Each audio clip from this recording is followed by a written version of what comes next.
Ambient noise, yeah. So now you're grabbing some band lab clips.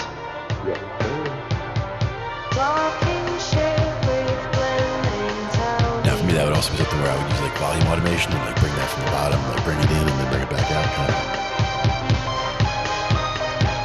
And these are the kinds of sounds you can stretch.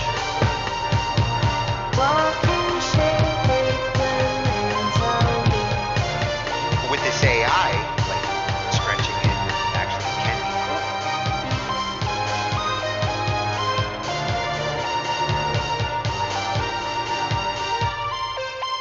Oh, that was perfect for the interlude too. Ends it right in the right I spot. didn't even notice. 40.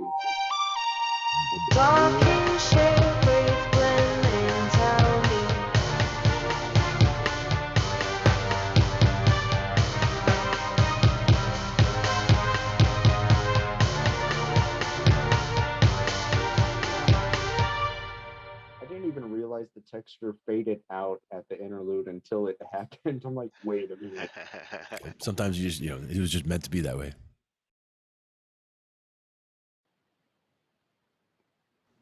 Hello, my friend. It's good to see you again. once again. How you doing? Oh, that one was fitting. I like it. It's always a good one. Welcome everybody. Good to see you again. Another week of Talking Shhh I.T. with Glenn and Tony. We've got a bunch of stuff lined up tonight, and we'll get into what everything is in a couple minutes here. But figured it's always good to welcome everybody and see how the summer's going. How hot is it by you? I mean, you're up north, so it shouldn't be as hot. But down here, it's been in the mid 90s today, so it's been pretty toasty. Actually, the last couple of days has been surprisingly cool. Got a lot of rain, and the heat went with it. Yeah, lucky you, man. And Gotta take unfortunately, some of that gold. the power went with it too last night for like half the day. That's true. And like you were saying, when I lose power, I just can just grab the acoustic or even just grab my electric not plugged in and just kind of noodle around. But with keyboard, it doesn't really have the same kind of effect. Yeah. You really need a keyboard that you can either run on batteries or have some kind of backup power solution to get that going while you're out. Oh, you just reminded me. I do have a keyboard that runs on batteries. No, Ah. this one does. This one I use here, the Casio. I mean, I can slap batteries in there, so just flip it over and see what it's got. Well, next time the power goes out, I'm going to have that locked and loaded. Exactly. And then at least throw some headphones on, or it even has speakers built in. Like this one has speakers built in, so even if I had nothing, I could just throw batteries in it and be able to hear it, at a campfire or whatever. So that would work. And they put on like the nice nylon 12-string sound and just kind of go with that. Noodle some chords. That always works out nice. The other question was we were going to dive into at some point tonight the types of musical styles that are out there, some of the most popular musical styles and genres that are out there, to see kind of what the stats are. Yeah. Like who likes what and in what amounts do they like them. We're going to actually start with something really interesting tonight, a little different than what we usually do. But with this one, is this the right? Where is it? There we go. This is a site that I actually found when you were off a couple weeks ago. And when I was looking for Billboard, Billboard information and what it takes to make a hit for Billboard, I came across this site because they had a data analysis of like all the Billboard hits from like 1969 till 2023. And you could see each week as the data changed, the way this guy puts together the analytics. It's so awesome to watch. In 5-10 minutes, you can really see how data moves. And I know you're going to like this site because you're like me. Data is beautiful. I mean, I like it already from the title. I mean, just, the name of the channel alone gets me. I'm already there because I agree. I mean, statistics, data, like that all points the way to, see trends, as you mentioned. And, being able to visualize those trends in a concise way is important. And that's one thing. If this is a site that's good at that, which we're about to find out, or I'm about to find out. You're going to love the way he does it. And I mean, it's not just music. Like he analyzes all sorts of data, movies, entertainment. But the music data is incredible to watch when you're wondering, like, where are we going? What is going to be the big genres in the 2020s to the 2030s? This goes from 1910 to 2019. So if we look at these trends, we should get an idea of where we're going in the last couple of years. Trying to project. Yeah. So then again, we there could be some big changes coming with AI, and I mean, AI is just on the tip. So all of a sudden there could be a whole blast of AI music coming out, coming soon to a website near you. Well, and I bet you even if the AI is making the music, it's still going to follow these genre trends, because some of these genre trends, they happen because of the environment. As we look from 1919 throughout the 20th century, there's going to be a reason why certain genres start to take over. Electronic instruments come into play throughout that. So this will be interesting to see. Whoa. I'm going to bring the volume down on this because it's really more about the visuals. Yeah. Time is, time sliding by there. So you can see that as time goes by, what's jumping to the top? Marches and ragtime dropping. See, this should we be betting on this? I know. I would. Country shows up out of nowhere. Well, look, in 1917, I mean, country Yeah. started really coming in that early. And dominating. And see, in the 20s, I would have expected band, you know, jazz, swing, like that stuff in the 20s, the Roaring 20s. The Roaring 20s, yeah. You get the flappers and all that. So I mean, yeah, that should be coming up. Interesting to see. Polka at the bottom. Come on, polka, you can do it. Oh, they pulled polka out. Classical made a comeback though. And jazz takes up. Oh, there's jazz coming at you. It's interesting to see tango in there during this time. Again, it probably comes down to like a particular hot song or a particular hot artist at that time that started, you know, going crazy. Look at that jazz. Look at jazz in the 30s. Go jazz, go jazz. That's like Michael Jackson. When we were looking at the Billboard one, Michael Jackson did that in the 70s. Oh, now country's suffering because jazz is eating it all up. Market share done. Yep. Oh, rumba, rumba coming in. Polka makes a comeback. Wow, look at what ragtime's doing too. Yeah. I'm trying to remember when. I'm really surprised about came out. Hindustani. It goes to show you, well, it goes to show you the influence of that side of the world in music. It's still hanging in there. Here, Musical showed up. country comes back with a vengeance. Fuck you, jazz. Mid 40s now, yeah, 1945. And you know, like, Oh, here comes R&B. Oh, look out! Here comes. and you I know know, what's about to you know, rock is going to just come in and smash. Chanson. Now, what Mambo. is First Chanson? the Mambo comes in. Chanson's about to become irrelevant pretty soon. Cool jazz, rockabilly. Uh-oh. First appearance of the word rock. R&B took over. See, now this is what led to Motown. Oh, pop rock, and then Wow. see ya. What did I tell you? Now that's a rock. 1956, just gone. It just rolled its way in. Oh, soul. Again, the Motown sound started in the R&B, 50s pop and rock, sure. Now we're into the low 60s here. Uh-oh. Soul took over. well, and you see the evolution of rock from the early rock and roll to the pop rock. And then we should be getting rock with soul influences since soul took over. Oh, look at funk. Oh, the Pre-70s. funk, yeah. Look at funk going into the 70s. Yeah. Classic rock makes its appearance and dominates. For a good decade.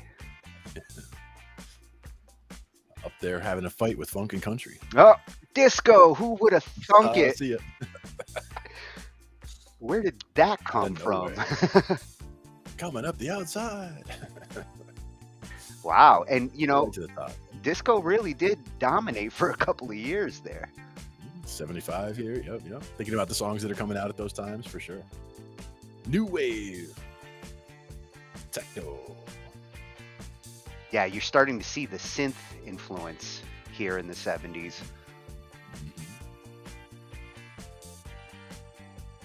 Techno pop kicking in. Classic rock. Trying to hold strong. Blondie. You can thank her for that. Electro. Oh, Latin coming up. Yeah, you see a lot more of the synth-based genres here. House. Punk. Indie rock. And punk actually The does 80s get now. stronger 80s. in the 90s. Eurodance. There you go. 88.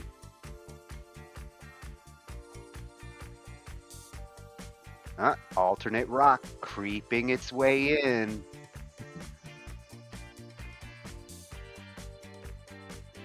And indie rock and alternate rock, I mean, aren't they kind of the same? Yeah, I'm not sure what the definition, differences would be for there for sure.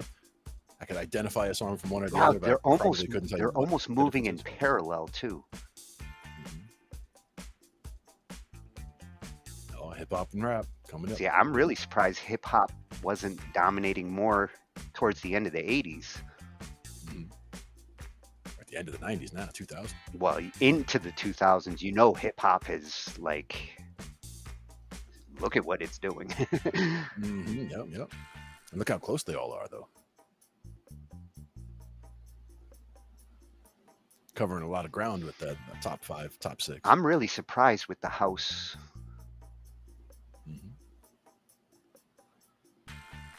That's the other question, is the data source in terms of, I'm assuming this is like Billboard charts or whatever, like some kind of a charts thing in terms of how we're coming up with the numbers or the prevalence of each of these.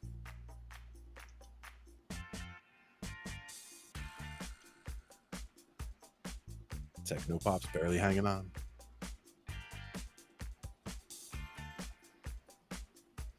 "2013, country making a comeback." Yeah, well, country's good like that. Country goes in cycles. Everything goes in cycles, really.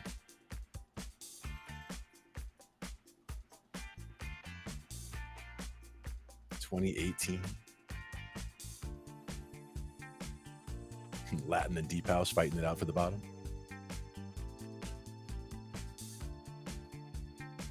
Up to Q3 2019.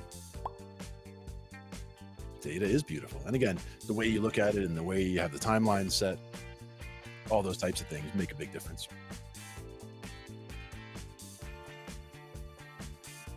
Very cool stuff, though. There we go. Data is beautiful. Tony's having some camera issues here, but we'll get him right back. Bam. 1911 Q1. And it's giving us the data here. The timeline history.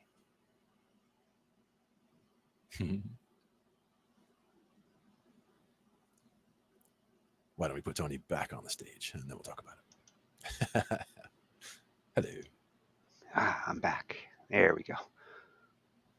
Much better.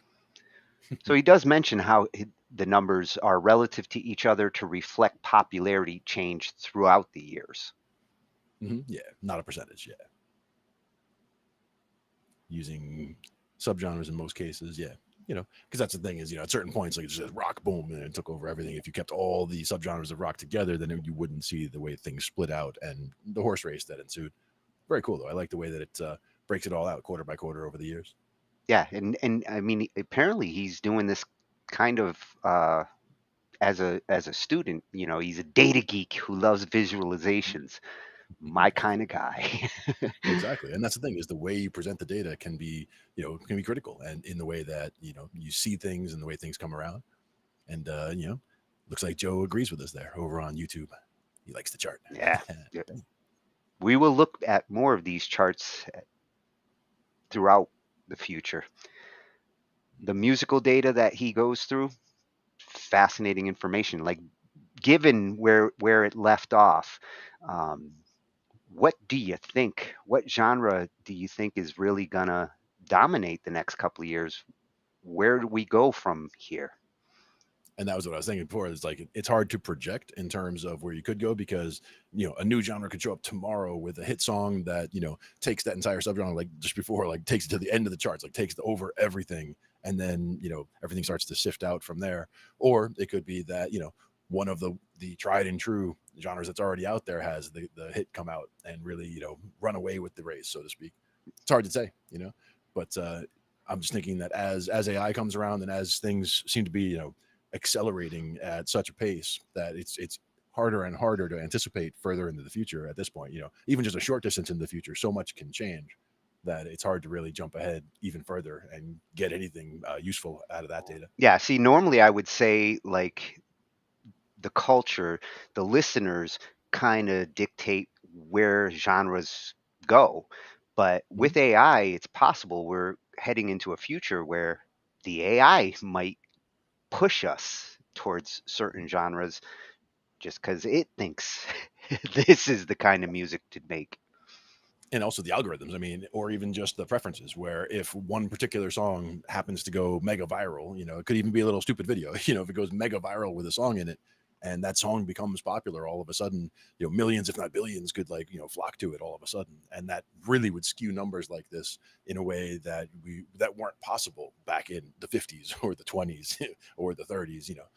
If you look back far enough, Well, yeah, the data was go those days, go everything was word of mouth and local. going viral back then was a different challenge. Like you Yeah. saw in the 50s, like rock and roll kind of coming in. Thank Elvis. And television. I mean, as far as that goes, being able to reach all those people all at once everywhere.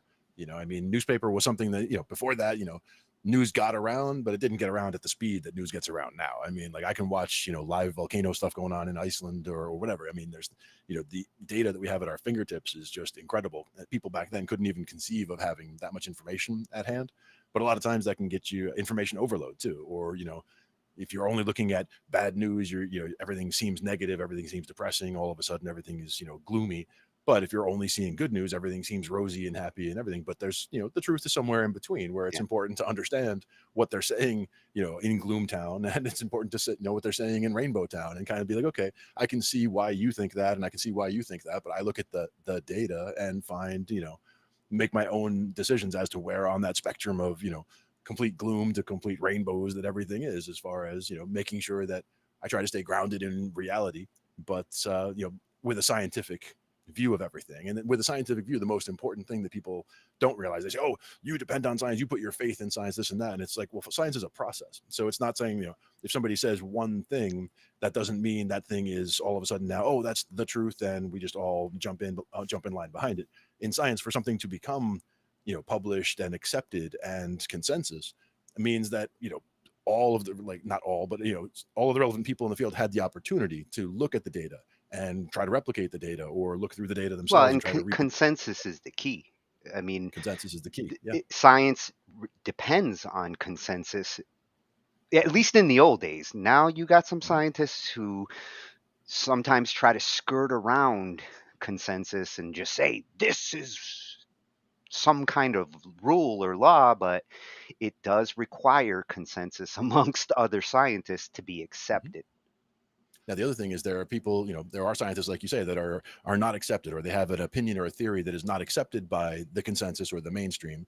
And that doesn't mean that there isn't some merit to what they're doing. That there can be truth in it, there could be merit in it. But if it doesn't pass muster for the community, usually that means that the experiments weren't done in the proper way, or they neglected to take in a lot of account, or they misrepresent or mischaracterize things in the data. But that's where the data analysis comes into play. So it's something really big to accept. Like the Earth is not flat.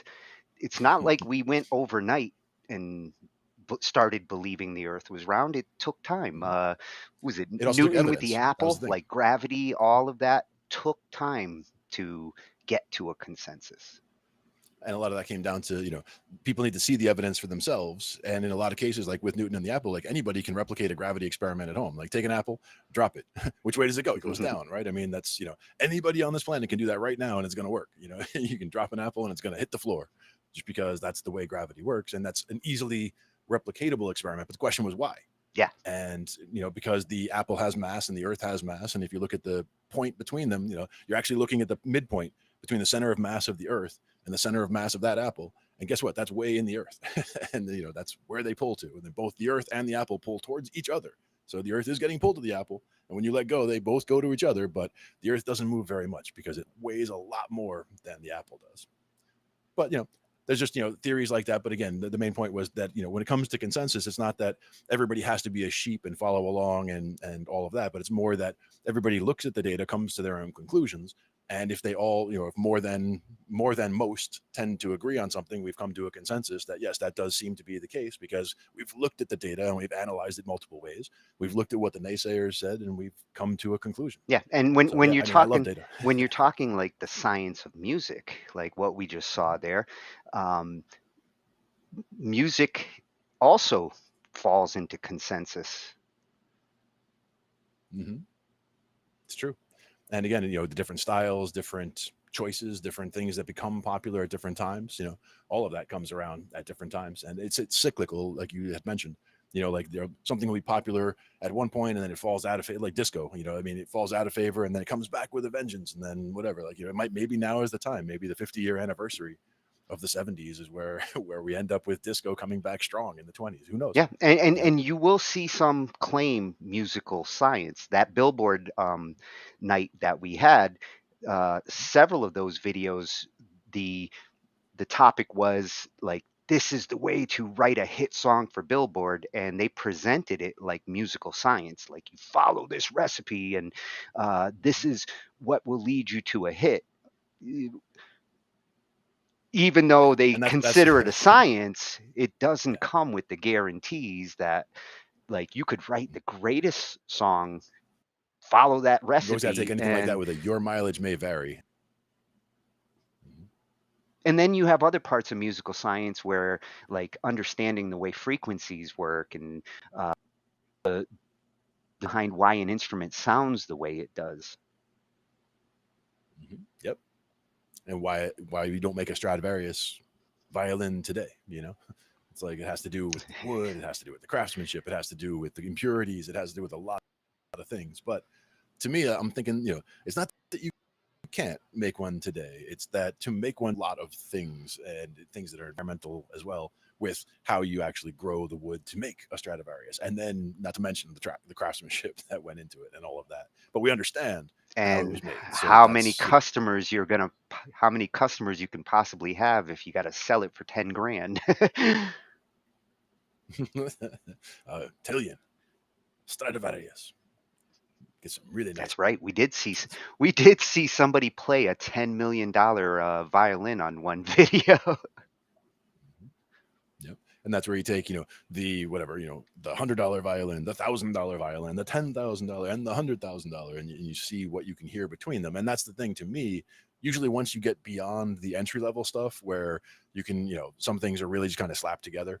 Once you get beyond that, to where there's actual care in the craftsmanship, there are only so many differences that I can detect between the instruments. But when you really do analyze them on certain scales, you really will see the difference in a lot of the way those things go. Now, one of the videos we were going to talk about first here was going to be how to play a bass like a pro. So this was a channel that we've looked at before, and I think we'll bring the channel up after the video. But this is one of the bass videos that we had, and we will check this one out and come back with the page right after. So for years now, I have played in the professional music industry, playing with different artists, different wedding bands, worship bands, corporate bands, I mean, you name it. But there's a lot of stuff that I've learned over the years that hasn't been from a teacher. So I had this thought, what are these secrets that professionals know that everybody else doesn't? So today we're gonna be unpacking the ways that pro bass players play that nobody really talks about. And also, if you already play in the pro industry, let me know in the comments if you have anything that I missed in this video. So this is gonna sound very basic, but warming up is an absolute necessity when it comes to playing any type of event, gig, church service, whatever it is. I used to not make this a serious thing when it came to my life. And honestly, the more I progressed, the more that I needed it, and also it showed. Now, the big thing with warming up is to make sure you're warming up your right hand and your left hand, and then both of them together. This could be 3 different exercises, which is honestly what I usually do. And I have a whole video talking about speed exercises. I'll link it up here in the corner or even in the description below. Go check it out and try to find warm-ups that are effective for you, because sometimes these exercises are good for, you know, me or for somebody else, but they may not be the best for you to warm up. So whatever the exercise is, whatever the warm-up is, make sure you have your go-to warm-ups. So now this tip is very revolutionary for me and has been for a while, which is playing transitions. Basically, if you played a song before, you know that there's a verse, there's a chorus, there's another verse, there's a bridge, there's another chorus, you know, there's an instrumental, there's a solo, you know, there's these different sections. What professional musicians know is that you never want any of those sections when you go from one to another to be awkward. And sometimes that can happen. And sometimes it can sound robotic if you're playing live, if you're just sticking to the track and nothing, you know, there's no feel there. So a lot of times what bass players do is they do like a slide. Like a lot of times if they're going to a big chorus or something, you're like a whew, boom, and they go into it. And that's what I call playing a transition.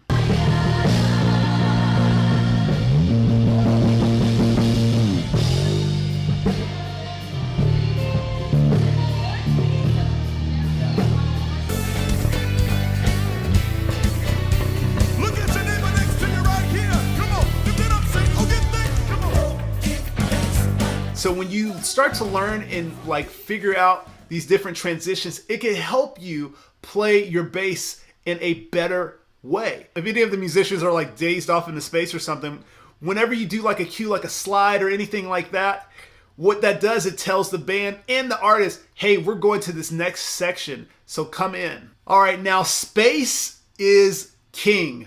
This is a huge thing that I've learned being in the pro industry.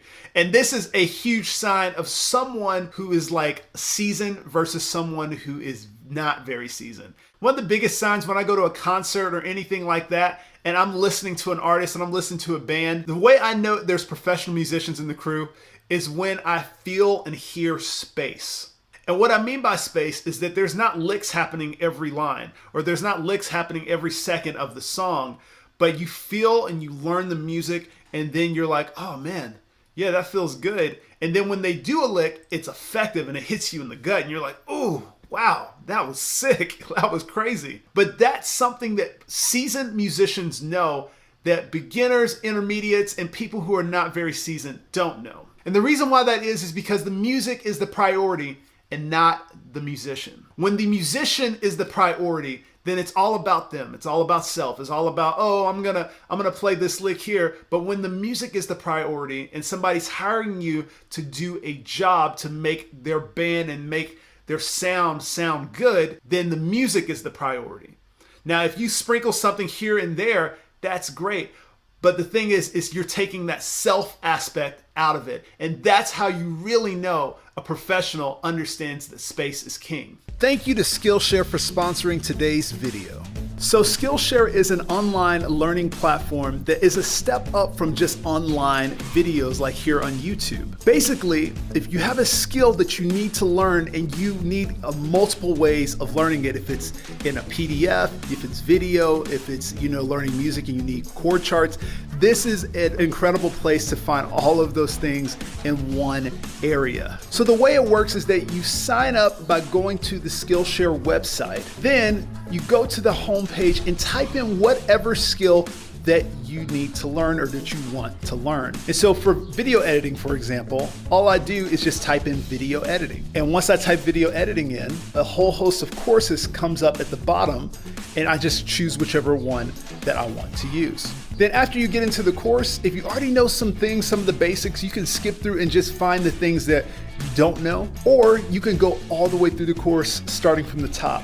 So if you want to take your business, your career, or even your musical ability to the next level, check out my personal link to Skillshare in the description below, where the first 1,000 people will get a 1-month free trial of Skillshare. Now, let's get back to the video. Now, this one took me some years to learn, but confidence is a sound. Basically, all this means is that when you play and you play timid, people can feel that. Even if you're playing all the right notes, if you're playing timid, people in the audience and also the artists can feel that you're playing timid. And the thing is that it makes the music feel kind of tense and people don't feel comfortable. They don't feel like they can sit in it and be like, this feels good. So whenever you're playing, know that confidence is a sound. So when you come into it, if the song comes in strong, come in strong. If you come in on the wrong note, then that's fine. You'll correct it faster. Now, a huge way that I gain confidence in my playing all the time is by knowing my music. I know that sounds very simple, but when you're playing a lot of different songs, I mean, I've played hundreds of songs in a day before, but if you know your music, you just have a confidence unlike anything, because usually the time you're most timid is when you're unsure. So make sure you learn your music so well that you're confident in it. And you're like, you know what? I know this part. I know this bridge part that's coming up. Having that confidence is not a bad thing. It actually shows in your playing. Now, for me, when I know that I have a song and I'm pretty confident in it, is when I see the name of a song on a playlist and I can immediately play the song in my head and be like, I can hum it and I can be like, oh, okay, yeah.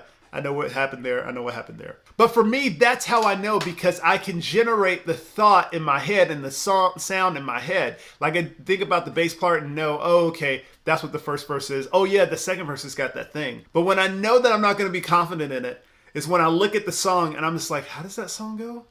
I have no idea. Oh my gosh, what even key is this song in? That's how I know. I was like, all right, Travis, you need to listen to the song a little bit more. You need to like, you know, get in the shed on this a little bit more. Sometimes you just have to hear it. Because if you're a musician, a lot of times the hardest thing is just understanding where the song is going. If you understand where the song is going, even if you don't have as much time to get it under your hands with a bass or an instrument, you're just going to be in a lot better of a place than if you waited until you got your bass to listen to a song. So if you're trying to gain confidence, one huge thing, listen to your songs with or without your bass. Now, what a lot of professionals know is what tone to use where. Now, this is something that is a huge sign of a professional and a beginner, because a lot of beginners don't have any idea the concept of tone and how it works in different settings, different dynamics, all these different things. One huge way is using it in genre. When you know what genre you're playing, you kind of understand what tone needs to be there. Now, this is something a lot of pros know about. That's the reason why you see a lot of bass players have different basses, because there's different tones for different genres, different tonalities for different dynamics that are happening in the song. That's why you see a lot of times with CCM artists, I like to take some type of P bass or, you know, a jazz bass. But I'm not going to be, you know, going for my brightest bass to go play with worship or anything like that. I'm going to take something that fits the genre, which is like a P bass, which most times when you're hearing these worship records is either a P bass or some type of jazz bass. Now, another thing when it comes to tone is what pedals to choose. Now, I have a video, I'll link it up here somewhere. It's 4 bass pedals that every bass player should have. Those are just kind of the essential foundational pedals no matter what genre you're playing in. But once you start to understand what you're playing in, like what genre you're playing in, you can start to be like, oh, you know what? I actually need a distortion. You know what? I actually need an octave. I need this one special pedal. This is the reason why, like, when it comes to playing with all these different people and playing with all these, you know, different bands, professionals know, oh, this is a rock guy, so I need to have a distortion. I probably need to have some type of phaser, you know, or if I'm playing with a fusion band, it's like, oh man, a phaser would be sick, an octave, you know, different things that you know could be very useful in the style of music that you're playing. Now, this may just be my opinion, but all the people that I look up to as far as musical role models have this trait, which is complimenting band members. Basically, what that means is that everybody on the band wants each other to succeed. If there's a solo or if there's a moment that a guitar player's doing or a bass player's doing or a drummer's doing, you want them to succeed. So what you're going to do is you're going to try to set them up. It's like you're throwing the ball to the best batter on the team and you want them to hit it. You want them to get a home run. So what this concept consists of is making sure you're a team player, essentially. So if somebody's got a solo, make sure you're like, if it's a guitar player and he's going to be really high, go low if you're playing bass. If the guitar player is going to go low, go high. So whatever they're doing, it complements, you know, what's happening. Because when you complement your band members, it makes the music better and also your chemistry. And once you start to gain that chemistry, now you're going to have friends forever and have opportunities forever. There's one huge thing that I live by when it comes to this whole concept of complimenting band members, which is ego is the biggest killer of effective creativity. And once you understand that, you start seeing like, this is not just about me. This is about my team. This is about the artist. This is what's going to transform your playing and your creativity to a higher level than you've ever thought before. Because whenever you have your ego involved, it's more about the musician than it is about the music. So whenever you're playing in a band or anywhere, try your best to take your ego out of it and play the music. So now the last tip that pros know is one that has affected me so much, which is thinking like a listener. This whole concept pretty much is based on every time you play, the listener is learning the song. So even if the person has heard the song before or anything like that, they hear it in the moment, it's almost like they're relearning the song when it comes to just sitting out at a concert or whatever. They're having to relearn the song and be like, oh yeah, this part's coming up, you know, because they're having to get their minds locked onto the train of the music that's happening. But because of that, when I play in the professional circuits and I'm playing with professional artists, different things like that, I never play licks on the first verse or first chorus of any song, most times. And the reason why is because in my head, I'm thinking like this is the listener's first time ever hearing the song. So if it's the listener's first time ever hearing the song, you don't want to add anything that's different than that original music for the first verse and first chorus. But once they get past those first two and you're going back into like the second verse and second chorus, now you can do some things to spice it up. And that's the reason why whenever professionals play and they place these licks just so perfectly is because you've learned the song and you're like, oh, okay, I know what this is supposed to sound like. So when it goes back to that verse or goes back to that chorus, when you change something, it's like, ooh, whoa, what was that? Whoa, what did he do? Did the guitar player do something? Like, because it gives you that effect that's way stronger than if they don't even know what the bass line is for the music. And honestly, when you think like a listener or who the audience is that you're creating for or who the artist is that you're playing for, then you can be more effective as a musician. You can be like, oh, this is a rock crowd, so they're going to really want to be energetic, so I need to be energetic. Or if it's a jazz crowd and everybody's really just listening to the music, they don't care what you're doing as long as the music is good, okay? So I need to be focused on the music. You know, all these different aspects is when you're thinking like a listener can make you so much better as a player. So all these things boil down to this. When you think like a listener, you can become the most effective musician.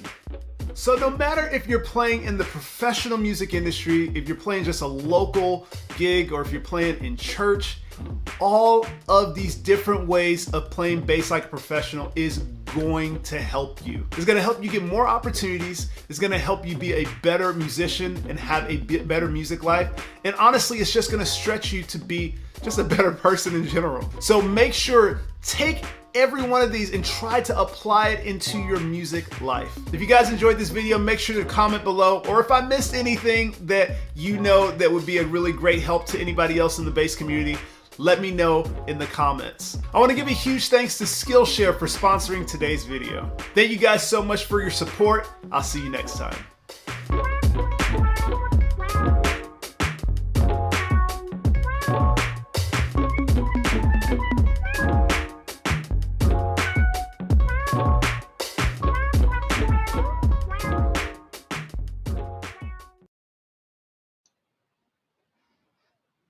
Ah, another bassist with a big muff.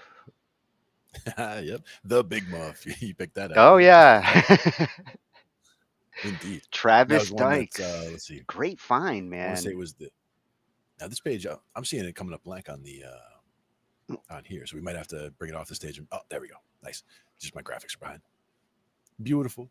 That's at Travis Dykes over at YouTube. Awesome find, man. That was not just bass advice. That was solid music advice. I mean, and life advice, really. I mean, when you get down to, you know, the listening aspect, you know, think like a listener. That you know, conversations, same thing is applicable. But musically, absolutely. I mean, think like a listener and know your material, also very important. I mean, all of these things are critical. And a lot of times, you know, I don't always know what I'm going to be playing when I go into something, but a lot of times it's because I'm going into something that's unknown. Like, you know, I'm going to be the house bass player for, you know, an open jam over here. So I'm just available if anybody's playing and wants a bass player to back them up, you know, jump up, let me know, you know, you want to do a particular song, call it. If you want to do, oh, we're going to do something in C minor, whatever. Okay. You know, just let me know. You know, we can communicate, we can figure out what we're going to do and jump into it. And being a listener like that lends to his advice about, you know, where to spice things up. Like starting a song a little more basic is good for the listener. You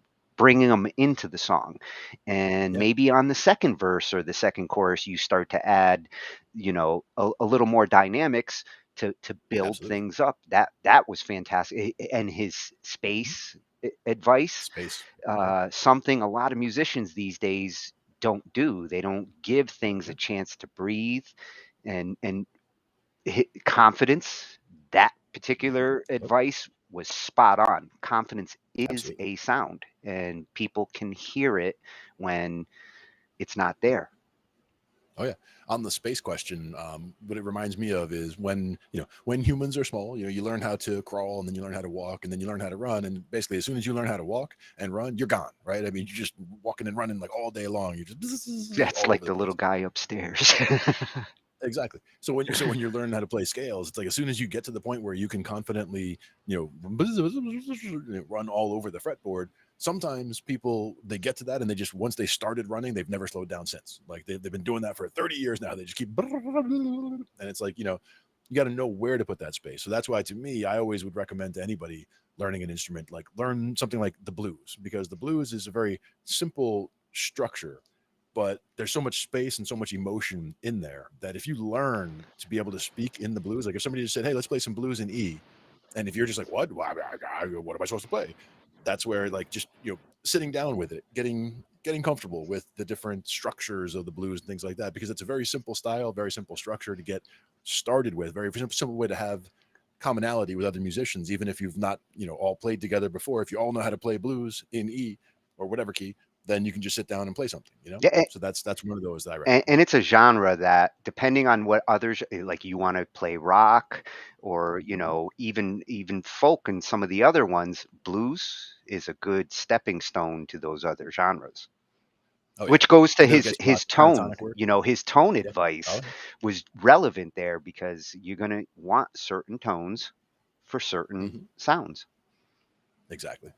And that's something that I'm guilty of, where I have my main bass is my 5-string Fender, and I have, a lot of times I just have both volumes cranked full and the tone knob and halfway or 2/3 or whatever it is, like it's just in the spot that it's usually in, and I just leave it at that and I go. And all the tone differences that I get, all the different sounds I get, are all just from me changing where and how I play, where, how, and how hard, I guess. Because I could be slapping, I could be playing way back towards the very end of the strings where things are sounding more muted, or I could be playing up near the fretboard where it's sounding more lively. And that's where You can do a that's where lot of changes. technique helps you to shape your Yeah, tone as much as the instrument itself. exactly. But I should get more comfortable with, okay, if I'm going to be doing songs that are in this style, I should have more, like you're saying, the big muff. Like I have one sitting over there. I can get that into my pedal rig and have it so that it's available. So if I needed to kick it in, I can just kick it in and go. And that the one I have is the big green bass big muff. So there is a big muff that is for the guitar, and then this is for the bass. But my buddy, who was a guitar player, tried the bass big muff and found something different from the other big muffs that he'd had, which I'll have to figure out what it was again. But it almost sounded like another guitar playing in unison with him in a different way that made a really interesting harmonic going on. Oh, we'll have to do We'll have to revisit that one day. We'll have to do a muff off one. Yeah, it'll be the muff challenge or something. Yeah. So at Travis Dykes, TD, like his initials. Very cool stuff. And again, I've seen several of these videos now that we've once I saw the first one, they started coming up more in my feed, and I've been impressed with all the stuff that I've seen. And even that one right there just has so many different nuggets that are so true and so useful, that I think that's very useful. Oh yeah. He's got some great content in here. I mean, I know you as a bassist will be visiting often. Oh yeah. Love it. Now, good bass info. I have always wanted to get a digital drum set. I feel like if I got one, I would really put that effort to learn drums. And that's my keyboard. And as I was like hunting around, I came across this one, and this is a $450 digital drum set, which to me, it seems so cheap. I'm so used to, like, when digital drums first came out in the 90s, thousands of dollars. And even now, like the mesh kits, and they're not cheap. No. And that's the thing, you mentioned it right there, the mesh kits. Like that's one where the one that I have, it's actually underneath this keyboard that's right here. This keyboard stand is actually the drum kit. So you can't really see the cymbals are back actually just out of camera frame, but they're right behind it. But the three the toms in this setup are basically on a boomerang. So imagine like a boomerang that's got targets that are maybe this big around for you to hit. So that's like, tom 1, tom 2, and the floor tom. And then you have the snare is the little pad that's right in front of it. But they're all very solid. Like that boomerang is a solid plastic piece with those 3 pads on it. And they're, the target area that you're shooting for is the middle of that little pad. It's a little tighter. It's a little tighter of a target, but it's a tighter target. You're a good drummer. The mesh ones though are a larger target. And I also, what I like about that is that this one is much more solid, where if you're hitting it solid in a bad way, I mean, because if you're hitting it, it's like, there's a lot of rebound, but it's also much louder.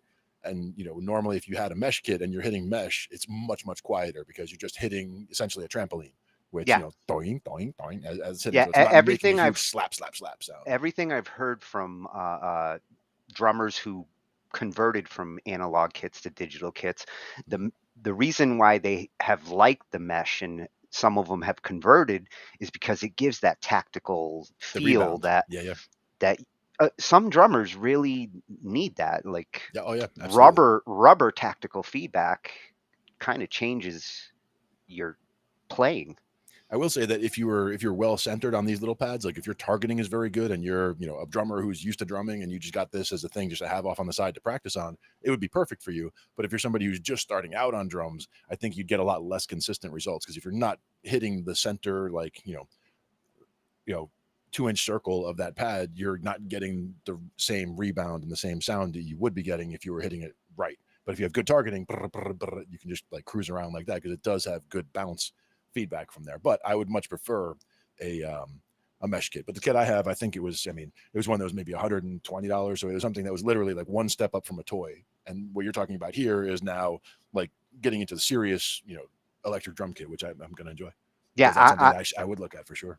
I'm betting that the bulk of the cost is going to go into the synth engine that it comes with. Sure. You know, that's what tends to make it a little more pricier. You need a good sound module. If you're going to play digital drums, you need some good samples to make it sound like real drums. Yeah, and the main thing to me that comes down to is dynamics. Being able to sit down and being able to play quietly up to very, very loud and very back to quiet and have it sound like a smooth transition. It's not like, you know, very quiet is almost nothing, and then all of a sudden, boom, it's super loud, and then all of a sudden it's out there. You know, you have to have it has to feel and sound like it would on a regular kit to me, for it to sound to be solid. So what surprised me here was the company, Donner, is not one that I'm familiar with. That's kind of what got my curiosity, because up till now, if I'm looking at digital drums, I'm looking at things like Alesis or Roland, you know, the names that, you know, go with digital drums. So I'm curious to his review on this company and whether the value's there. Sure. So this one came from at R David R over on YouTube. And that's a new one for me.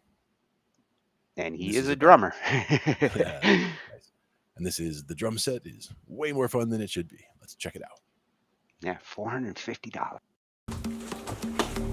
It has been a while since we've checked out a cheaper kit. I've been spoiled playing on that Welch kit and the Rototom kit and the Premier kit and the Sonar kit. Not Sonar, Sonor. I made fun of Bryce for saying it weird when in reality it was me that couldn't pronounce it. So today we have another Donner kit, except this is an electronic drum set.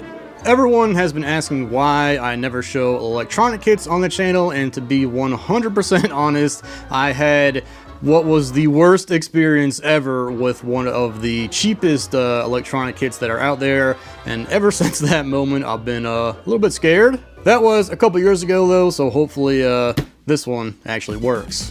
The Donner DED 200 drum stool bracket. You can always judge a drum set by the throne that it comes with.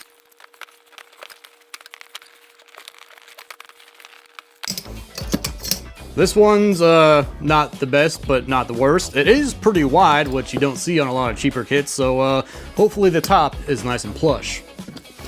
Hold up. Did y'all see that? That one speck of styrofoam jumped out of the box and was attracted by the electrostatic force of my beard. Drum stool surface. Alright. Bonus points for them not to put the plastic on and then this piece on. I can't tell you how many times I've opened a budget kit and the plastic is screwed on because of this piece, which makes no sense at all. It's not the thickest, but for a budget kit, it's acceptable, so I give it, I don't know, a C+. Kick, pad, and pedal. So that's one nice thing about this kit. It comes with a bass pad and pedal. Most cheaper E-kits come with a pedal like this, which on this kit is the hi-hat pedal. We got some sick headphones. I feel like I'm back in middle school wearing these. Accessories B. Alright, I don't know where the A accessories went. Tom mounts, power cord, cables, and all this stuff. Alright, let's check out this Crash Ride. Pretty standard E-kit stuff made of plastic and rubber. I'm curious though if this has multiple playing zones on it though. Oh, we got all the cymbals up in here. Another Crash Ride, another Crash Ride, and the hi-hat, which all of these look the exact same. Got all of the boom arms and this expansion lock. We got 1, we got 2, we got 3 toms, and a snare. Both the tom and snare have mesh heads on them. But the rim on the snare is rubber, so I guess you can do rim shots on it.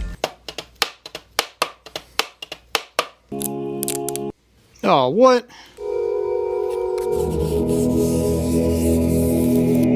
I did that just for you. You better subscribe. This little unit actually looks halfway decent. It's nice and compact. All the buttons are easy to read. So we'll have to see how easy this is to actually use and see all the options that this comes with. Let's see how long it takes me to put this together without the instructions.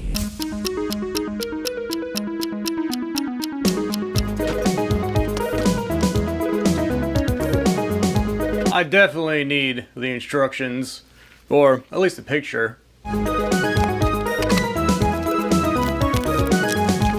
Can't forget the expansion lock, and I gotta put it together. Now we got all the cables left.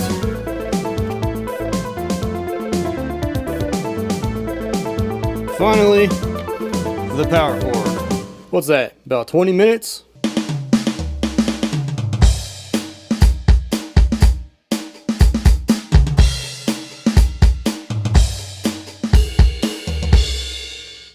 Yeah, you can choke them. Metal, here we go.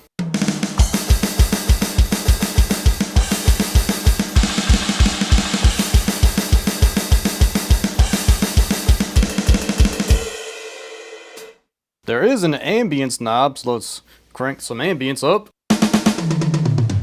Here's halfway. Here's all the way.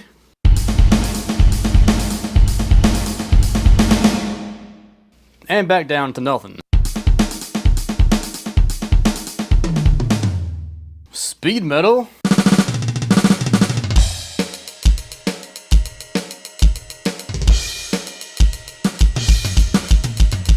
That wasn't very speed metal-y. Ooh, we finally get a China.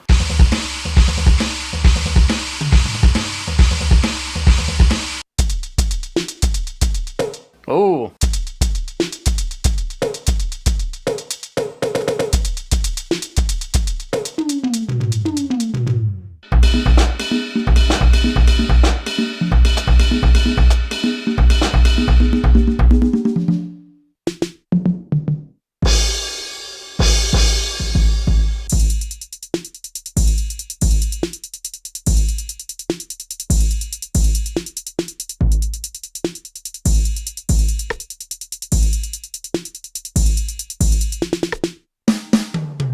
Grunge.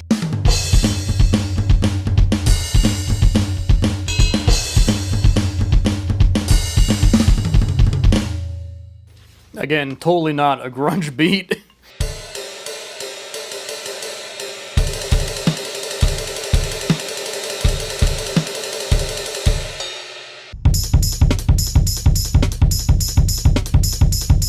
Alright, I got this convoluted camera set up just to show you this. If we go to coach, you'll see we have time check, which basically just tells you if you're rushing or dragging. Quiet cont, which is basically just like a gap click. And then auto up down, which is kind of pointless. It kind of just like ramps through different BPMs. But let's go up to time check and see how good my timing is.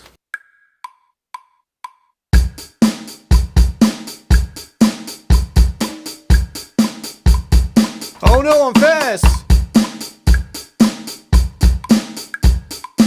Oh no, I'm slow, but it says I'm fast.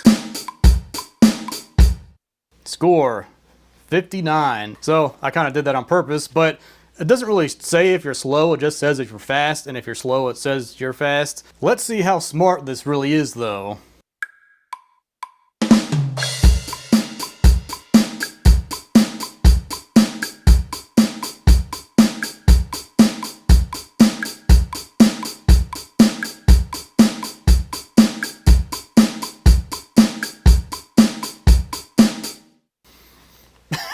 $37. I did get a little bit off though. All right, let's try the quiet Kant.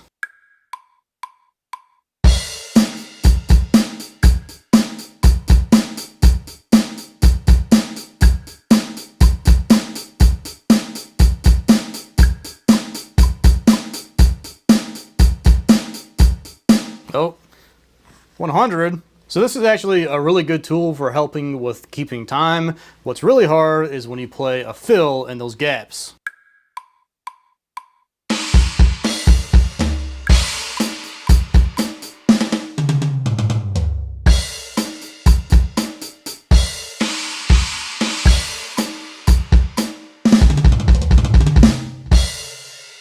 But what about the songs?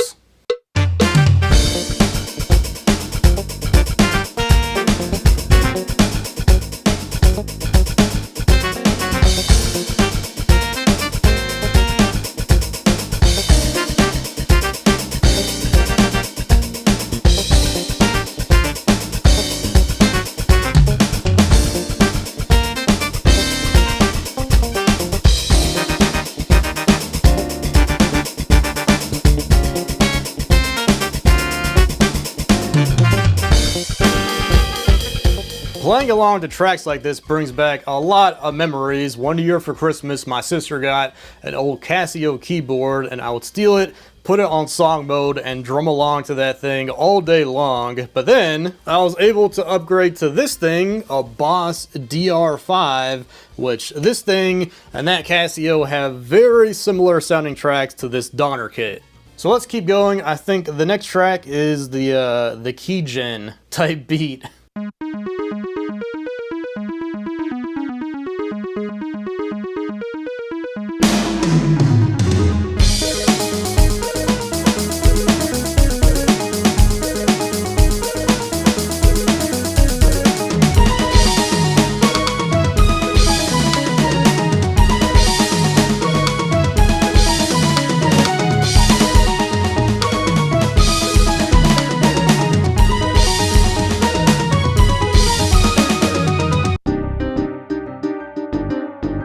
Sounds like a Detroit type beat.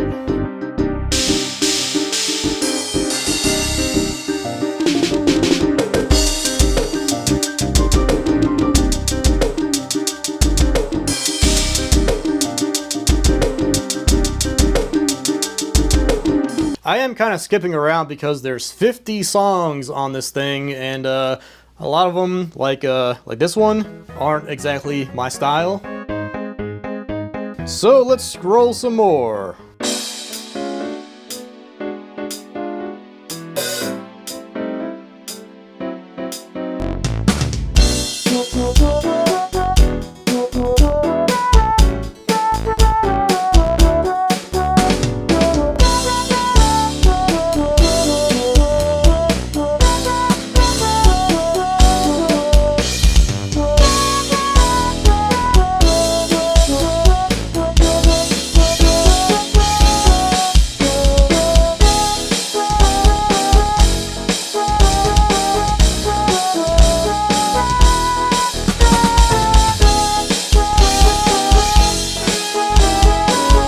Now, another nice thing about these tracks is they do have drums on them, but you have the option to mute them and do your own thing, which is what I've been doing. But also, you do have the option to add a click track.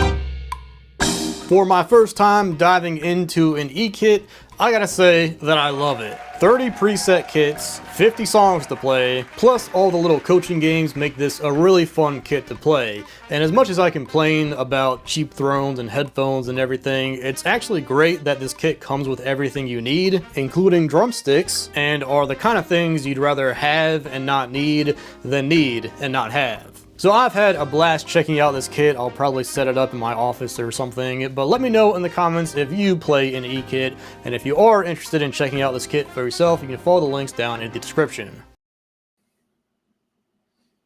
Nice. Yeah, that is a very cool kit, and I really do like the mesh heads, and the responsiveness of the kit was very solid. Like compared to, again, what my experience, I also had less than ideal experience with the kit that I was using, but that's because it was literally the bottom end kit that you could get, and it was just to have something in the house where I could actually put sticks to something to get a beat going, because I wasn't a big fan of the little buttons, because you can only get so much out with the little buttons. You can't do a whole lot of and not that I have to do that a lot in my songs, but you can't do it at all if you don't have the right tools. So that was excellent stuff. Yeah, he made a good point at the beginning where, like, if you try something like a digital drum set and you start with a toy, it can dissuade you from trying another one for a long time. At the same time, and I will say that not everybody would want to jump in at $450 to see if that's what would do it for them, but at that price point, I mean, that's not bad at all. And I don't know if that's the price right now, but that is a price point that would work for me for a kit like that, because to upgrade this to that, it would be ideal. I mean, it would fit in the same spot basically, and I could still use it as a keyboard stand and then just take the keyboard off when I want to actually play drums. Yeah, if you're looking at some of the Leasy's mesh kits, I mean, some of them do start around 400 also. They don't come with as much stuff though. Yep. This one actually, like, good cymbal choices. The hi-hat, I was really impressed with the hi-hat action he was getting, because that's usually the one that a lot of drummers get pissy with. The digital hi-hats, they don't have that responsiveness like he had there. Now, I think he said that all four of the cymbals, all of the cymbals, including the hi-hat, were all the same. And you could pinch in them. terms of the action. And you can pinch them off. That's the main thing. You can choke them, and even the cheapest kit that I'd worked with, you can choke that as well. And it isn't really, it's not like you're clicking a button or anything. It's just you literally touch it, the same way that you would with a cymbal. Like as you touch it, it's like, oh, okay, and it shuts itself off. Now, so that's one good. thing I was wondering is whether you can add a second bass pedal, because if you do want to be playing metal, a lot of metal heads need that double bass. And that's the question would be to me, is if that's built into the setting already. Because when he did one of the metal settings, I think he did get a couple of rolls that sounded like it was double kick, but I don't know for sure that it was. In some cases, it might be even where they just for that particular setting, they might have it where the hi-hat would double as a hi-hat and a kick at the same that's time. what I was thinking. Like if you really wanted to do a workaround, you could reprogram the hi-hat pedal to a second bass. Yeah, I think the main workaround is just in one of the setups. It probably has both a hi-hat and a kick on there. You can go back and forth because they figure you're going to be crashing cymbals anyway when you're going back and forth. So it's just putting that, that second kick and the hi-hat, at the same time. So and you can just go from there. But I'm not sure on that. Like that would be my guess as to how it's set up though. No, that was very great info all around for sure. That was a great review on that. I mean, I'm interested in a digital drum set. Have always been. Was that this page? Yep. This is R David R at YouTube. That's new to me, so I'm definitely glad you found that for sure. Yeah, he's another freshie. And he had you see that little styrofoam jump out on his beard. Oh yeah, that styrofoam had attitude. And I'm not letting go. No. Very cool. And again, I like the review. I like the fact, like you said, I like the fact that everything was in the box. At the same time, I don't necessarily need headphones or, a pair of sticks, but at the same time, I doubt that it would take much off the price to take those things out. So at the same time, well, it's a good starter package. If you're buying like a kid a first time digital set, it comes with everything necessary. The one thing I wish he'd mentioned more was the MIDI implementation, like the module. I'm positive the module's going to connect USB and provide MIDI, which would allow you to actually play other drum kits outside of the module. Oh yeah. Not to mention the fact that even if you did say get something from that, record it, and then you could always do the drum replacement thing to change the hits. You've already got the hits timed and in, so that, you know, that's, to me, that's the triggers that are the main thing. So getting those triggers reliably in is the main thing. Yeah, and drum remapping is surprisingly easy. The only other question I have is not one he can answer until time. Like, how durable is it? You're beating on this thing. How long can you beat on it before you get some wear and tear? Drums take a beating. Yeah, it's true. And that's one where, you know, again, the ones that I have, they seem like they'd be very sturdy because it is just one solid piece with the rubber pads that are in there. And it probably would last for a long time. My main complaint is just that it's loud when I'm playing. You know, if I was trying to play in headphones quietly, there's, you know, everything is like the cymbals are plastic. So if I'm, you know, like you'll hear that as I'm hitting that. But that's, you know, it's going to be with almost any of these electronic kits, because when you're hitting those cymbals, you know, that is a plastic surface that you're hitting on the front there. So, you know, it'll have rubber as well, but it's typically a pretty loud crack on the top. Yeah, it's kind of impossible to play drums and not make some noise. and there's no reason for me to be silent either. So, I mean, you know, I'm allowed to play drums in my house. So it's my house. My house, damn it. Now, the next thing we're going to look at is actually microphones. And this is one that I've been thinking about as far as microphones on, like, whether it's on a clip-on mic with the Lavalier mics, or whether it's a shotgun mic to bring it in. And there's reasons to use both. It's pros and cons. But yes, this is one of those things that when it comes to doing podcasts and interviews, the mics we're going to be talking about here serve both musicians and production. Exactly. And that's where, like, the lavalier mics might be better for doing interviews and things like that. But, you know, again, the shotgun mics are frequently used, but if you have to switch back and forth between speakers, it'd be better to have them both mic'd instead of having to try to catch it all from a midpoint or be right over one or the other. So there's reasons to use both, but I'm curious to see what they say as the comparisons here. Yeah, and honestly, I'd love to have each of these mics in my utility belt. Yep. Because they do serve purposes that are always useful. And this one comes from Audio University, quickly becoming like one of my all-time favorite music resources. He's kind of found I found a video from him pretty much any week we're talking about something. Nice. He's got information on everything on this site. He's a gearhead, a music aficionado, and he presents it so well, easy to understand. Always a bonus. I mean, Being I able to get the information. I already see some other topics just looking at this like little bit of the page. Coming soon to an episode near you. So this one is about lavaliers versus shotgun microphones, the pros and cons, and there are some cons. And it's good to know the pros when it comes to why you would want to have some of these mics handy. Yep, let's check it out. Recording audio for your video productions, both shotgun mics and lav mics have benefits and drawbacks. In this video, I'm talking with John McGregor from Sennheiser's Sound Academy to help you decide which one is right for you. Framing-wise, you'd have to be pretty close to get these cropped out of the image. The closer you get, the tighter that frame would need to be without dipping into the frame. Whereas if there's a wide frame, having this at that distance, you may not even see it anyway. And it's definitely going to give you much, much better audio because contrary to popular belief, though a shotgun can reject sound from the sides, it's not a telescope. No, it's not. But at the same time, is the shoot appropriate to have a lavalier on? For a newscast, it's very clear that there are cameras in the room. We're not trying to create a space that's supposed to look natural. Whereas in a film, a fiction film especially, not a documentary, but a film where you're supposed to be in that world, it would be pretty off-putting and it would really break the fourth wall if you had a big mic sitting right there. Now these are pretty big lavaliers. You also get really, really small, tiny lavaliers that you can hide inside your hairline and things like that. Another time you'd want to use a shotgun is also because you want a more natural sound. I mean, if you're listening to this lav right now, this is going to be quite chesty, quite boomy. Most bass from most people comes from their chest. That's where the cavities are that can resonate that frequency. And that could be a good thing.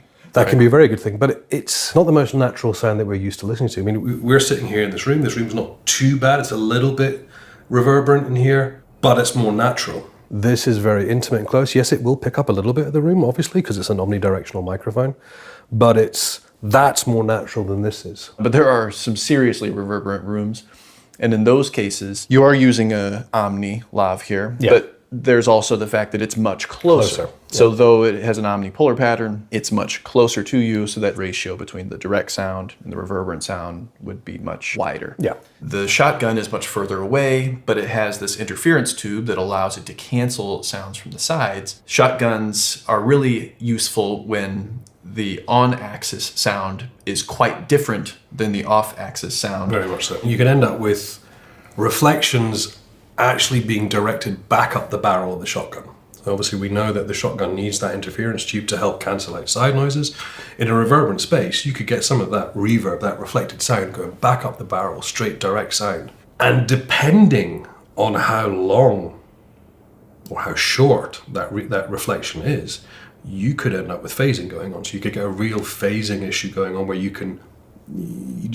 know that there's something going wrong. Or you just really hear this reverberant, echoey space, which is, again, not something you want. And it's to do with the distance. In general, we would say shotguns are better for more controlled spaces, or even better outdoors, where what we're trying to do is, as you said, the direct sound is very different from that side sounds that are coming into the microphone. So, for example, outdoor noises, cars driving past and so on and so forth, you're trying to do an interview, that's very different, and you can use that difference in tonality to help the microphone do what it needs to do. Pay attention not only to where it's picking up, but where it is rejecting. If the noise is behind me, you may want to redirect the microphone so that that noise is then off axis to the mic. There's a classic one of why you see boom pole operators pointing the back end of the microphone straight up into the sky. Because on shotgun microphones, there is a little bubble of sound at the rear where it will pick up a little bit of sound. But directly on those side points, on that sort of the 90 and the 270, roughly, it's cancelling out what's going on. Basically, you either have to have an operator, a sound guy with a boom pole operating it, which means it's another person on your crew. If you're outside in a crowded environment, you're going to have someone spotting, so i.e. helping direct the boom guy to make sure they don't run into things.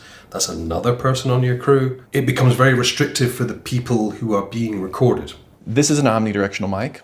That is technically then a super cardioid mic with a interference tube added to it. But by nature then, this mic is less susceptible to the proximity effect. Yeah, very. So even though it does get closer to the chest, it's extremely close to the source, very small proximity, it doesn't have as much of a buildup as if you were maybe using a cardioid. Yeah, if you're using a cardioid lavs, I mean, we do have cardioid lavs. They're not necessarily as popular. I'm not sure if that's to do with just sound because of the proximity effect, or if they're just not popular, full stop.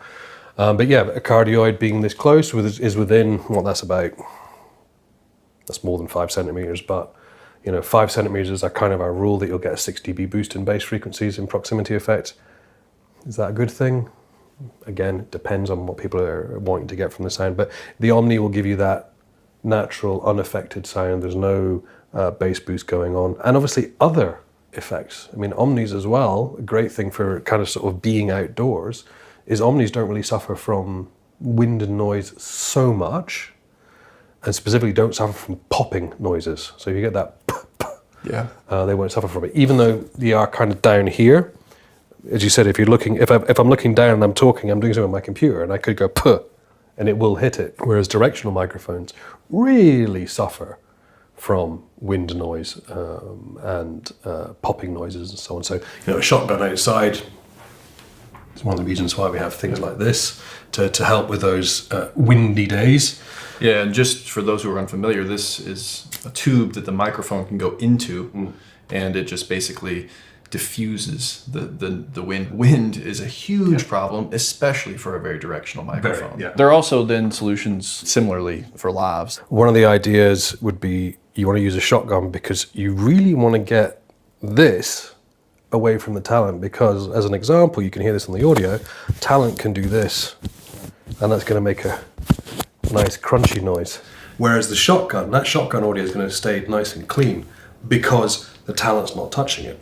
As I'm moving my head up and down, if you hear that, there will be an audio change going on, because even though it's an omnidirectional microphone, we're now getting closer, further away. It's the classic one of when you see reporters having a lavalier on their jacket collar and they're talking to someone here, which is absolutely fine, but when they turn that way to talk to another person, it's gone, which is why normally on news reports you'll actually see people with two lavaliers for that talking over at different people. So you always have one on the direction that the person's speaking. Yeah, that makes sense. At this tiny range, the difference a small movement can make is quite large in proportion to the total distance. Whereas here, even if I move this far, it's still relatively small in comparison to the total distance the sound has to travel, right? If you're out in a crowded environment doing an interview, for example, slap two lavaliers on and move around. Yeah, okay, people might walk in front of the camera shot, but that's kind of the natural feeling. You're out in a wide open space, there's lots of people, it's a busy environment. It doesn't matter if people walk in front of the shot because it's kind of what you're doing.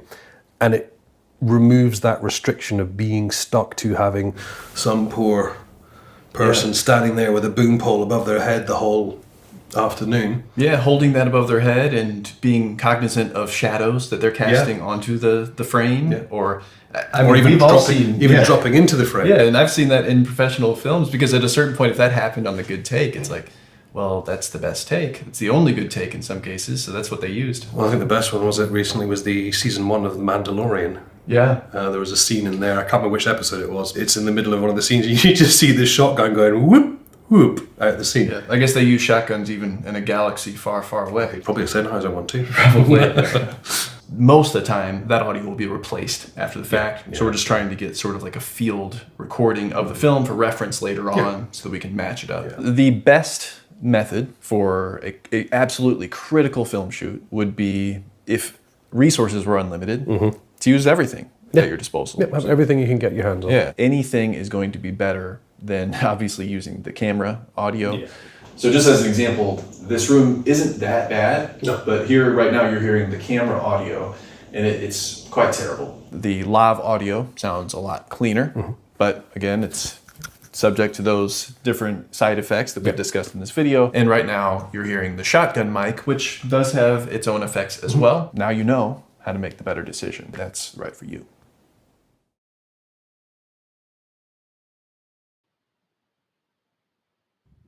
Oh, great mic advice. Absolutely. Now I actually simulated some wind over here, so I've got a fan blowing right at my microphone, but I've got the little fuzzball on it. You're in a simulation.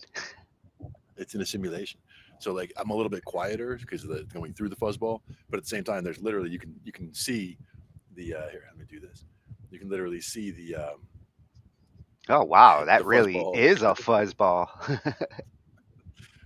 You can see it blowing in the wind because the wind is coming from over there. I got a fan blowing straight at my face. And normally you would be hearing a lot more. Like if I take it off, you might not hear it too much, but. Oh yeah, actually it's a big difference. Because the wind is coming from straight over there.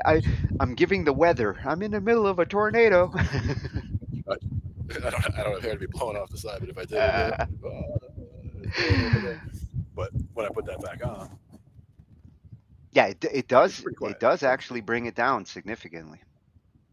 And you can see the little hairs blowing around, and like the sound still gets through, but the wind is blocked from actually whipping across. So that was just a little example I wanted to make, because this is the one that I had from the Zoom recorder. It came with this in the accessory pack. It had that for covering the little 2 mics that are usually on there, but it's the perfect size also to just throw onto a mic.